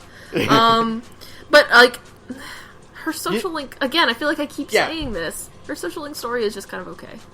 It is your standard, sport. It's your standard, sport story. It's just about shogi instead. Yeah. Well, it's supposed to, like, I think, like, with our remaining social links, we're going to get past the point, so I figure I should mention this, but, like, a thing that a lot of the social links in Persona 5 suffer from is because they all kind of, like, have an involved, like, trip to mementos around rank 7 or rank 8. They all suffer from being, like, a little formulaic. Yeah. Yeah. In Hifumi's case, it's, like, her whole, like, social links arc of getting to know her and then getting to know her problems and then realizing she's a shitty person in her life and then changing that shitty person's mind and then everything's okay is kind of like the Cliff Notes description of half the social links in the game. I really, really think a lot of these in general would have benefited from cutting out the mementos trip entirely and reworking them to not include them. Absolutely. I think I like the idea of having the social links and the gameplay kind of integrate, but the fact that they're so formulaic, like Saturn said, where they all happen around rank 7 to 8. Yeah. It would have been cool if one of them could have been initiate, like if you had to do the mementos thing at like rank 2 or something. Yeah, or like, and then it would have been like you changed this person's personality and it made things worse. I was gonna say that would be a really interesting social link idea. Is that there's a character you only meet after doing a side quest in Mementos because you did something that made their life worse. Yeah, it would have been cool if it's like you changed Hifumi's mom, and you fixed the one problem, but now she's not kind of the same person, you know? Like, and now you have to kind of navigate that relationship. You could have done it, like you could have bumped it down. It's like, yeah, if you did Hifumi's at rank 2 and you got her mom to like stop fixing matches with her, well, you could have done a whole confidant about Hifumi building herself back up as a legitimate shogi player.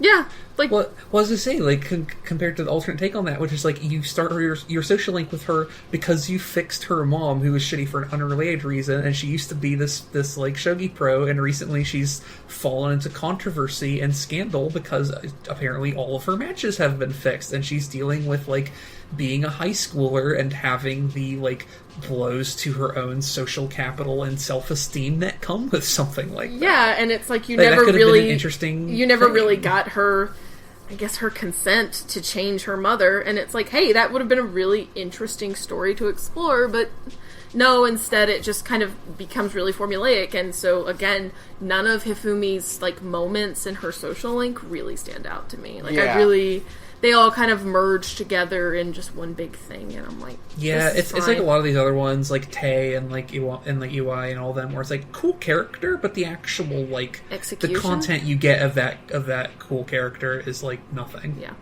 I would have also liked, just in general, again going back to what we were talking about earlier about how, like, you know, interlocking social links.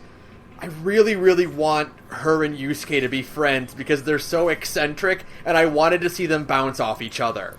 Yeah, again, the whole idea of having characters of social links interacting with the actual plot. I know it's crazy, but that would have been really interesting to know that Yusuke has another weirdo friend at school, and they're total weirdos together.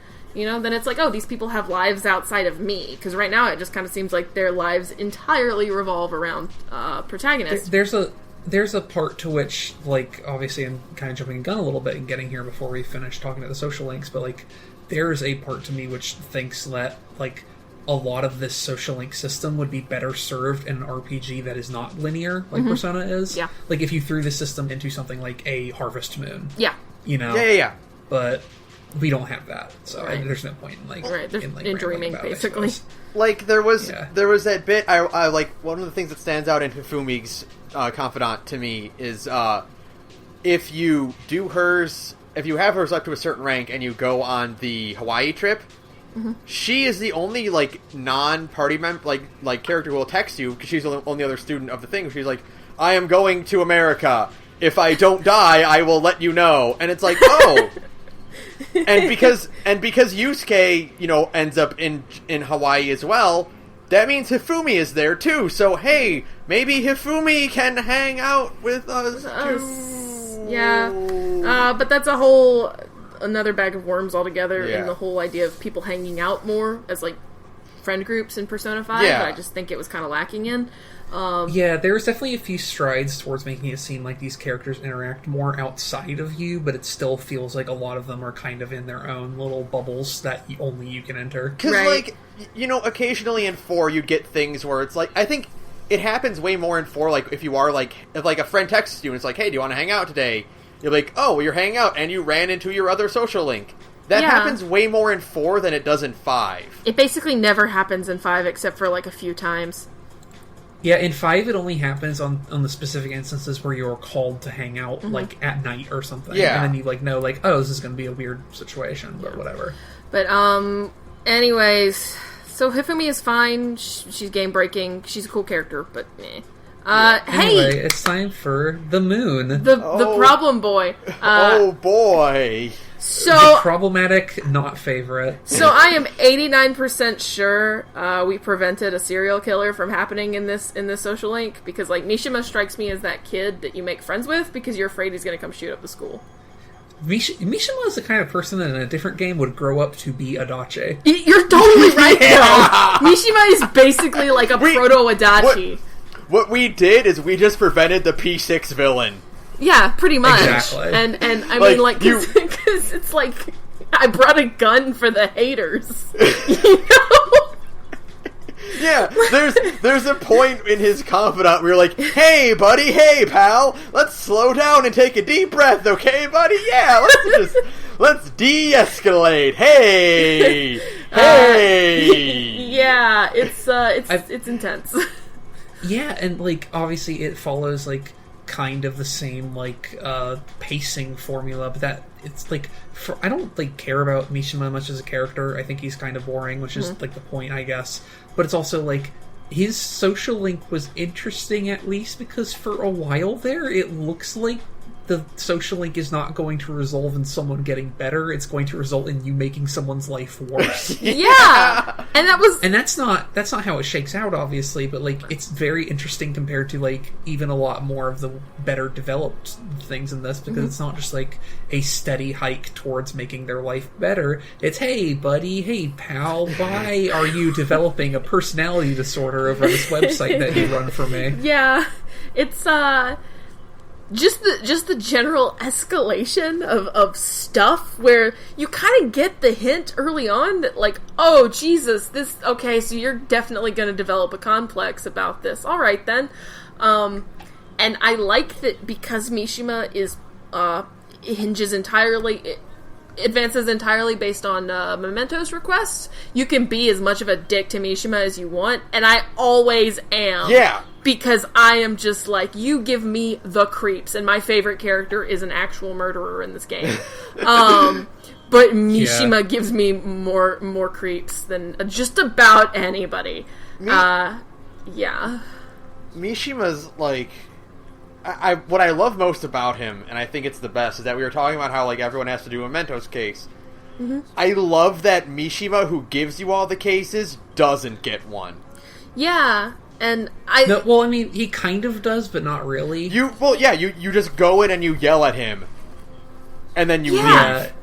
And again, in the whole idea, we keep coming back to it, but it has to be brought up again. One of the best parts of Mishima's social link is the bit where it's like, oh, Mishima's going a little crazy. Hey, maybe I should call the team. You know? Like, there's that bit where Mishima does a crazy thing and wants you to change the personality of a perfectly harmless celebrity because he's got a creepy crush on the idol that this celebrity is dating. And the option is you call your friends and you tell your friends, it's like, I have a problem and I need your help. Like, that's nice. That actually feels like, people. Yeah, again, it feels like natural relationships and talking to people. Mm-hmm. And I will say, I thought his social link was fine, but I think, like, if we're, like, because we've been doing a lot of theoretical talk about, like, reworking social links and whatever to make them more interesting, what I feel like would have made his social link more interesting is if instead of the person who runs your site being Mishima and having a social link with him, if it was Shiho. Yeah. And she's, like, in the hospital bed, like, hey, I don't really have anything to do here, but you did kind of take care of the guy who made me try to kill myself, so can I, like, do something for y'all? Like, do you need any websites or something? Like, I honestly have nothing to do in this hospital bed, so anything would be great. Oh, man. And then you can have a fun, like, thing of, like, hey, here's a actual, like, carryover between Anne's social link and this other social link that you do. Oh, man, wouldn't that be nice? Yeah. But, and, like... Honestly, I feel like Mishima's social link is, like, it's good. I mean, it gives you the creeps because he is a creepy little child. But the resolution itself feels kind of weak. Like, I don't know how you could resolve it better. Yeah. I kind of wished it had been more of, like, I know that it's all about, like, every single social link is about the whole idea of becoming a more self-actualized person because it's about Jungian philosophy and stuff like that. But, I still feel like it would have been interesting to have more negative development. Like, I don't know why it needed to have an external character in the form of another fucking bully. Yeah, I wish it was more about about again, make your social links about the characters and not about external people that they're they're building us up towards. Like, I don't care about the bully.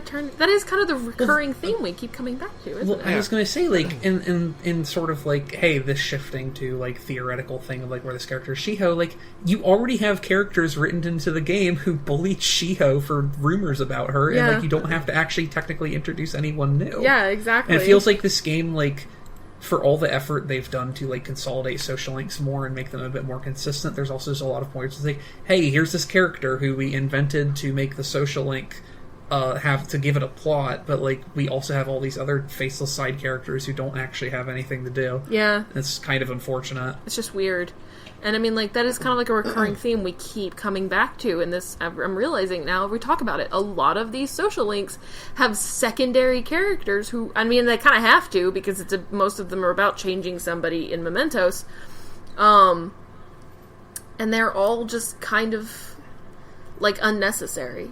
You know? Like, the thing with, like, the bullies, and Hifumi's mom, and Shinya's mom, and, all this stuff. Like, none of that is necessary. It's supposed to be more about the characters. This trend of otherwise fine stories that are, like, packed with a whole bunch of unnecessary secondary characters continues to our next social link, Torinosuke Yoshida. I did want to bring up one more thing real quick about Mishima, which is the fact that Again, his confidant skill level 10 breaks the game because it's, hey, you never have to swap your parties out members ever again. Yeah, that's nice. Yeah, it's great. They all gain experience at the same level, so finally everyone is even. Thank God. But for now, it's Yoshida, who is... he's fine. I was endeared to him. He was one of the only ones I finished during my first playthrough because I met him. It's like, oh, it's Japanese Bernie Sanders. This is before. I am endeared to this this kind of charming older man who just sort of like yells in public. Kind of like the way I mentioned that Takakura and and Sojiro's the investigators are like reasonable authority figures. I love that we have this politician who is genuine about what his policies are built on. Yeah, but hey, it's a game about politics because the final boss is an evil politician.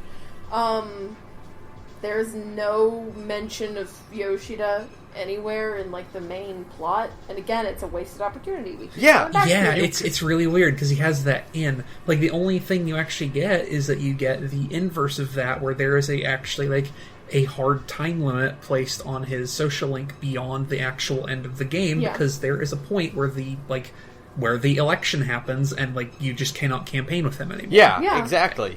And that's interesting, but I wish there was more of him in the main game because he seems like the kind of person who would be important. It feels like he should have been at least a mandatory start confidant. Yeah. Because of his political connection and then it introduces you very early on to the idea of, politics is going to be important in this story because we just forced this politician on you as a social link, and you'll see why he's important later. Mm-hmm. Yeah, and then there's no mention of him anywhere. Shido has no offhand line about this political outsider, who could be kind of Shido dismisses him as a nothing, and then when you beat Shido, it's Torinosuke gets Yoshida gets elected. It's cool, Yeah, there could have been a quick throwaway line. It's we have this upstart politician, this old man who is preaching in the streets, and Shido could be I don't care about that.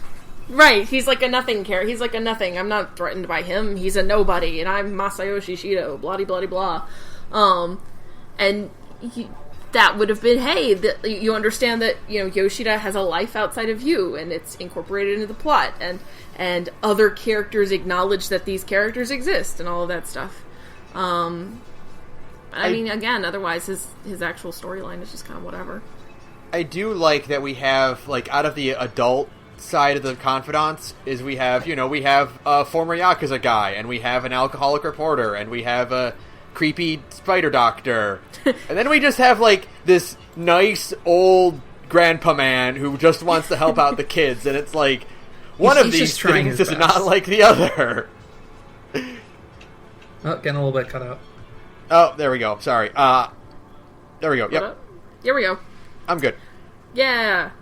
I was just saying that I like that he kind of stands out as not being kind of the nice guy, but still a scumbag in just the general sense of being kind of weird or have a sketchy backstory or something. Yeah, he's a nice dude, and but he still kind of fits the outsider personality more so than a lot of other characters. I mean, again, sorry, Atlas, you will never convince me that a bunch of straight, conventionally attractive characters with a bunch of shit going on for their lives are really that much of societal outcasts, I get that it happens, but I'm not gonna buy into it. I'm sorry, but here's Yoshida, who is a dumpy old man who fucked up in his political past, and he actually fits the role. He's really, really progressive, and the game seems to kind of lean on this idea that Shido is more of the right wing douchebag.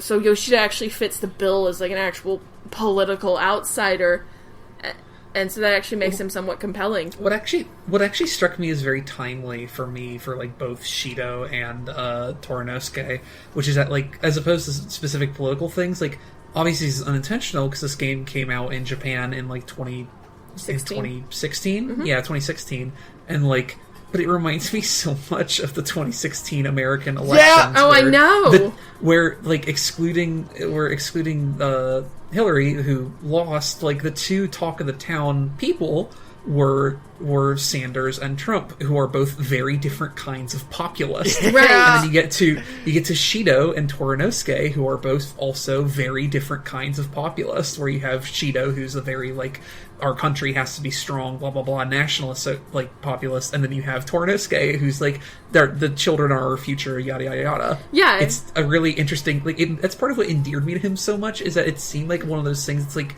so timely in a way that video games usually aren't. Right. It actually felt like kind of socially relevant because this game came out, this month, actually, a year ago this month in Japan. It came out in September of 2016. So it was before the American elections, but it still managed to be kind of very, very timely. And so by the time it came out in April of 2017 here in America, it was very resonant. And I guess that's kind of why we all, you latch onto it. It is so politically relatable right now, and I dug it. I mean, I really did. Yeah. I really dig it, and it was very well done. But again, it's just, why wasn't he incorporated in the plot more? And also, like, again, like, his social link has the whole formula problem where, like, yeah, it's an interesting social link, but it's just like, once you do more than one or two of them, you're like, oh, I have an idea how the social link's going to shake out. It's going to start cool, and then it's going to get dicey in the middle, and then I'm going to go do a side quest for Mementos, and it's going to all work out just fine in the end. Although Yoshida does not have a Memento side quest, which is nice, because I like this idea that he is an adult, and he doesn't need a 16-year-old to fix his problems, which is great. Oh, yeah, I forgot he didn't have one. Yeah, it is nice, but at the same time, it introduces 3 fucking characters that are it's not necessary. I was about to say, like, my biggest problem with that is that eventually I'm like, I can't keep up with all these political characters and who is on which side, so I can't pay attention anymore. I don't care anymore. And it's weird, like, because considering, like, fuck, you introduced so many political character throwaways in Shido's palace alone that Torinosuke's social link could have been about them, too. Right. Like, I was just like, oh, his interactions with these other corrupt politicians who do things in weird, different ways, and they just so happen to be the people that you meet in Shido's palace later. Yeah. Like, that could have been cool, but instead it's these fucking, like, 3 or 4 people that I'll never meet again and have no reason to memorize their names whatsoever. Right, and so it's just, like, they're just nothing characters, and so the plot of the social link just kind of, it doesn't matter, because it changes nothing about the world, because if you max out his social link, it's not even like if he gets elected or anything, which would have been a nice twist. Yeah, it would have been like, hey, you maxed out Yoshida's social link and you helped him campaign so much that, hey, as a bonus, he got elected. How cool is that? You've made an active change on the world, which is what the game is about. Sometimes I feel like Atlas forgot what their own fucking theme was. Yeah, and again, like, I'm sure that if given more time, they might have, but, like, it seems the initial conceptualization of what Persona 5 is so different from what it ended up being that I can't imagine they really took the time or had the time available to iterate in that kind of way. And it's really unfortunate. Yeah, because there's a lot of good stuff here. There are the makings of a really good fucking social RPG in Persona 5. Like, honestly, like, the foundations of what could have been, like, the first actually, like, socially valuable game, like, not just from, like, a politics perspective, but like hey, here's a game that's about society and simulates society in some way, and they just didn't have the space to do that, and instead, like I guess there's no point in me being bitter about, like, the way money was spent or whatever, but it seems like a lot of that focus went to parts of the game that were less important and didn't, like, stand out as much. What is the guy who I can't remember his name right now, and I'm not going to Google it because that's bad radio. The director of the original Deus Ex, he said once... Warren Spector? Warren Spector, thank you! I wanted to say Warren Ellis. I knew it was a Warren, but Warren Ellis writes comic books. Warren Ellis once said that he... Warren Spector once said. Sorry. Warren Spector once said... I've got Warren Ellis on the brain now. Warren Spector once proposed that the game he wanted to make someday, when the technology advanced enough, was about the life of a single block. It would be about a day in the life, getting to know the ins and outs of people's lives on a single block in a street in a city. And it would have been about navigating those relationships, and everybody would have their own set schedules. They would have their own individualized lives, and every single person in the game would be like that. He says that's like kind of the ideal game. It's the game that would really kind of advance the game's medium. I read that in an interview somewhere years ago, and it always stuck with me. And Persona 5, if it really had managed to kind of have all of these interweaving social like all these people interacting with each other and influencing each other and working with each other and talking, and you get to know that this person knows this person, and they all have these different lives, and they all weave together, that would have brought us as close to Spectre's ideal game as you could possibly get in 2017. So yeah, I think the bones of Persona 5 are one of the best games ever made, and they just didn't have the time to capitalize on it because the game had already taken 8 years. Yeah. Which is such a shame, because it really does feel like if they had really pushed for it, you could have had that Warren Spector game.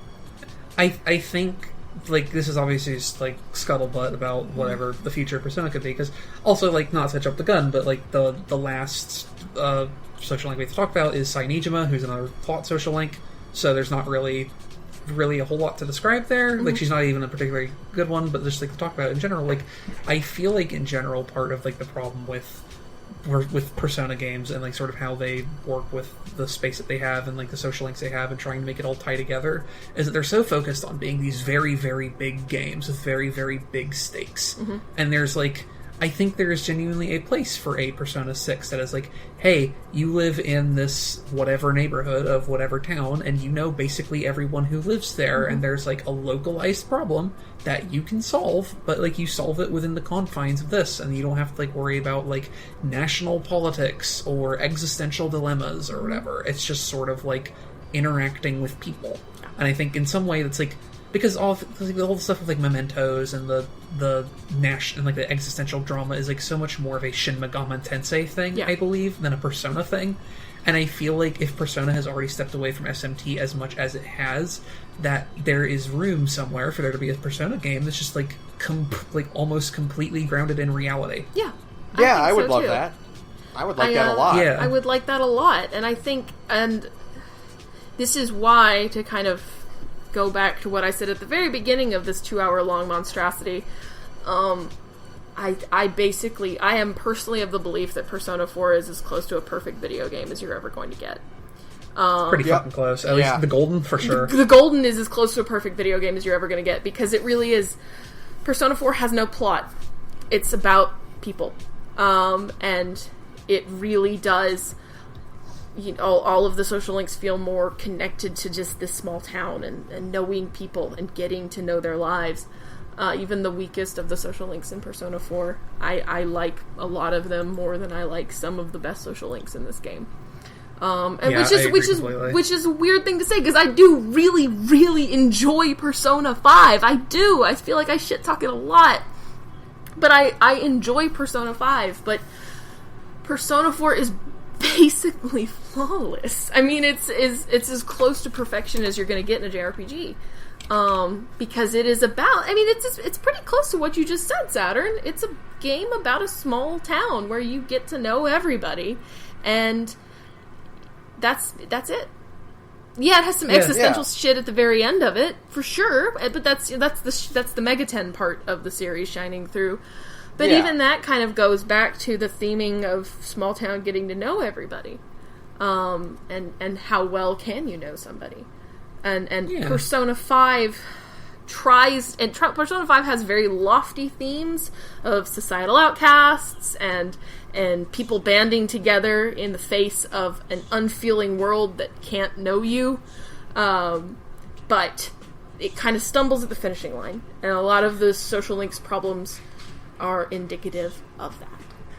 Yeah, that's my manifesto. I agree. That's my manifesto. All right. In the same way that I think, I guess last quip since whatever, but like in the same way that I think Persona 3 kind of like was a breakout because it was so different from the two games that came before it. Like, I think we were reaching a point where Persona 6 would be betrayed by playing it too close to the way that P3 and P4 and P5 did. And I think, like, just in contrast about P5, like, this is a game that is betrayed by its, like, still, like, wherever it innovates, there's still other places where it rigidly sticks to formula. Yeah.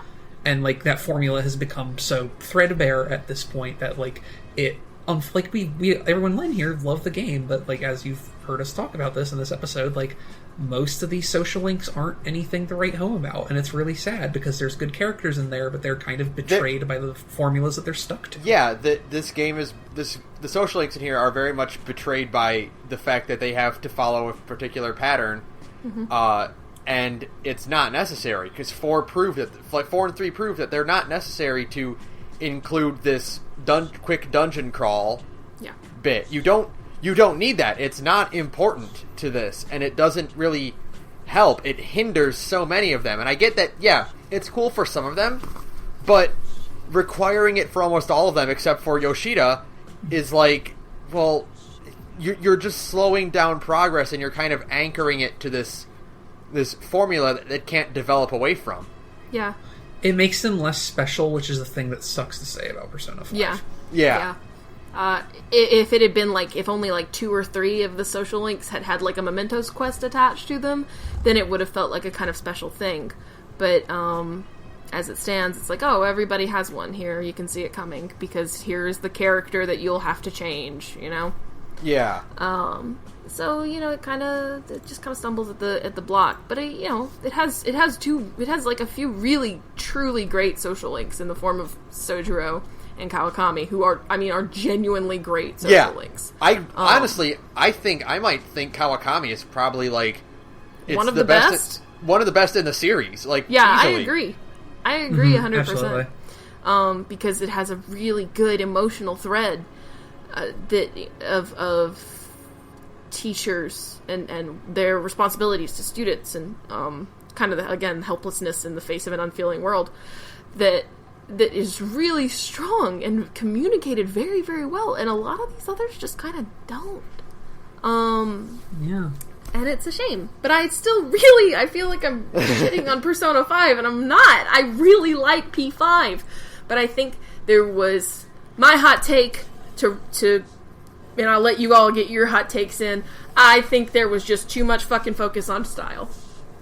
Yeah, like, I guess, because I think we're kind of starting to wind down and everything, and I guess I just want to clarify this to the listeners, like, this is a podcast of 3 people that very much like and care about Persona 5, and you can tell that because we're willing to talk for nearly 2 hours about the game mechanics and story mechanics tied to secondary characters. Technically, we have now, as a group, spoken about Persona 5 for about 6 hours. Yep. Yeah. So... so yeah, don't think this comes from a place of us, like, shitting on it, yeah. Like, no, for real, like, Persona 5 is, like, easily one of my game of the years, and this in the list of fucking bangers for 2017. Yeah. Like, that's saying something, but, like, it's... I still stick to my point where I said, like, overall they are better, but that's because there are more of the social links in 4 that are just bad, compared to all of the ones in 5 that are just kind of... They're better than okay, but they're not great. They're all, like, 6.5 to 7s out of 10. Yeah. Yeah. Yeah. And it's because they're shackled to a routine, and it's like, these characters have so much more potential, and it's like, just... You need a little more... We say this a lot on, like, for various things. We're like, just a little bit more focus, and it would have been great. It would have been perfect. It would have been a masterpiece. Yeah. But, you know, nothing can be perfect, and I guess Persona 5 had to stumble somewhere, because it does have a lot of good stuff going for it, and this is where it stumbles. So, yeah. Boy, we have talked a lot about this game. We have. So, I think we're good. We're good. For now. Yeah. So it's been fun to come on here and talk a bunch of shit about this game that I like. So let me just do my roundups here. Thank you to Visager for use of our background music. Let's see. We have a Twitter at The Gorge Podcast. You can email us about how we're wrong about Persona 5 at thegorgepodcast@gmail.com. Saturn, Sarah, you guys have another podcast. What's that like? Hey. It's called Big Gay Nerds. We play tabletop role-playing games on it. I'm still a little bit residual drunk from before the podcast. That's fine. You're fine. But yeah, that's a fun time. Presently, we're in the middle of a block of Monster Hearts, and that's as Sarah can attest to, that's getting pretty hot and heavy. Oh shit! It's so intense. You should come listen to it. It's really ramping up to its its peak Monster Hearts. So you should definitely come listen to it. We're on SoundCloud at Big Gay Nerds. We're on Twitter at, what is it, BGNcast? I think. Don't worry about it. Remember. Something like that. I'll learn it eventually. And we're on Tumblr at Big Gay Nerds. You should come check us out. Thanks. Yes, so that'll do it for us. Sarah, who is it this week? So many options. Fuck! I'm not gonna say fuck Oya, because that's too easy. No, I'm gonna say fuck whatever executive at Atlas took one look at Lala Escargot and said, nah, that's not gonna be a social link. Fuck that specific guy. Yes, fuck that director. That whoever the fucking producer son of a bitch who's responsible for Lala not being a social link, fuck that guy. There you go. I'm going to join you on that and in agreement. Fuck John Atlas. Yeah. John Atlas, if you're out there, like I'm gonna fight John Atlas in an alley. meet me in the parking lot and we'll sort this out over some fisticuffs, you motherfucker. Good night, everyone. Good night, everyone.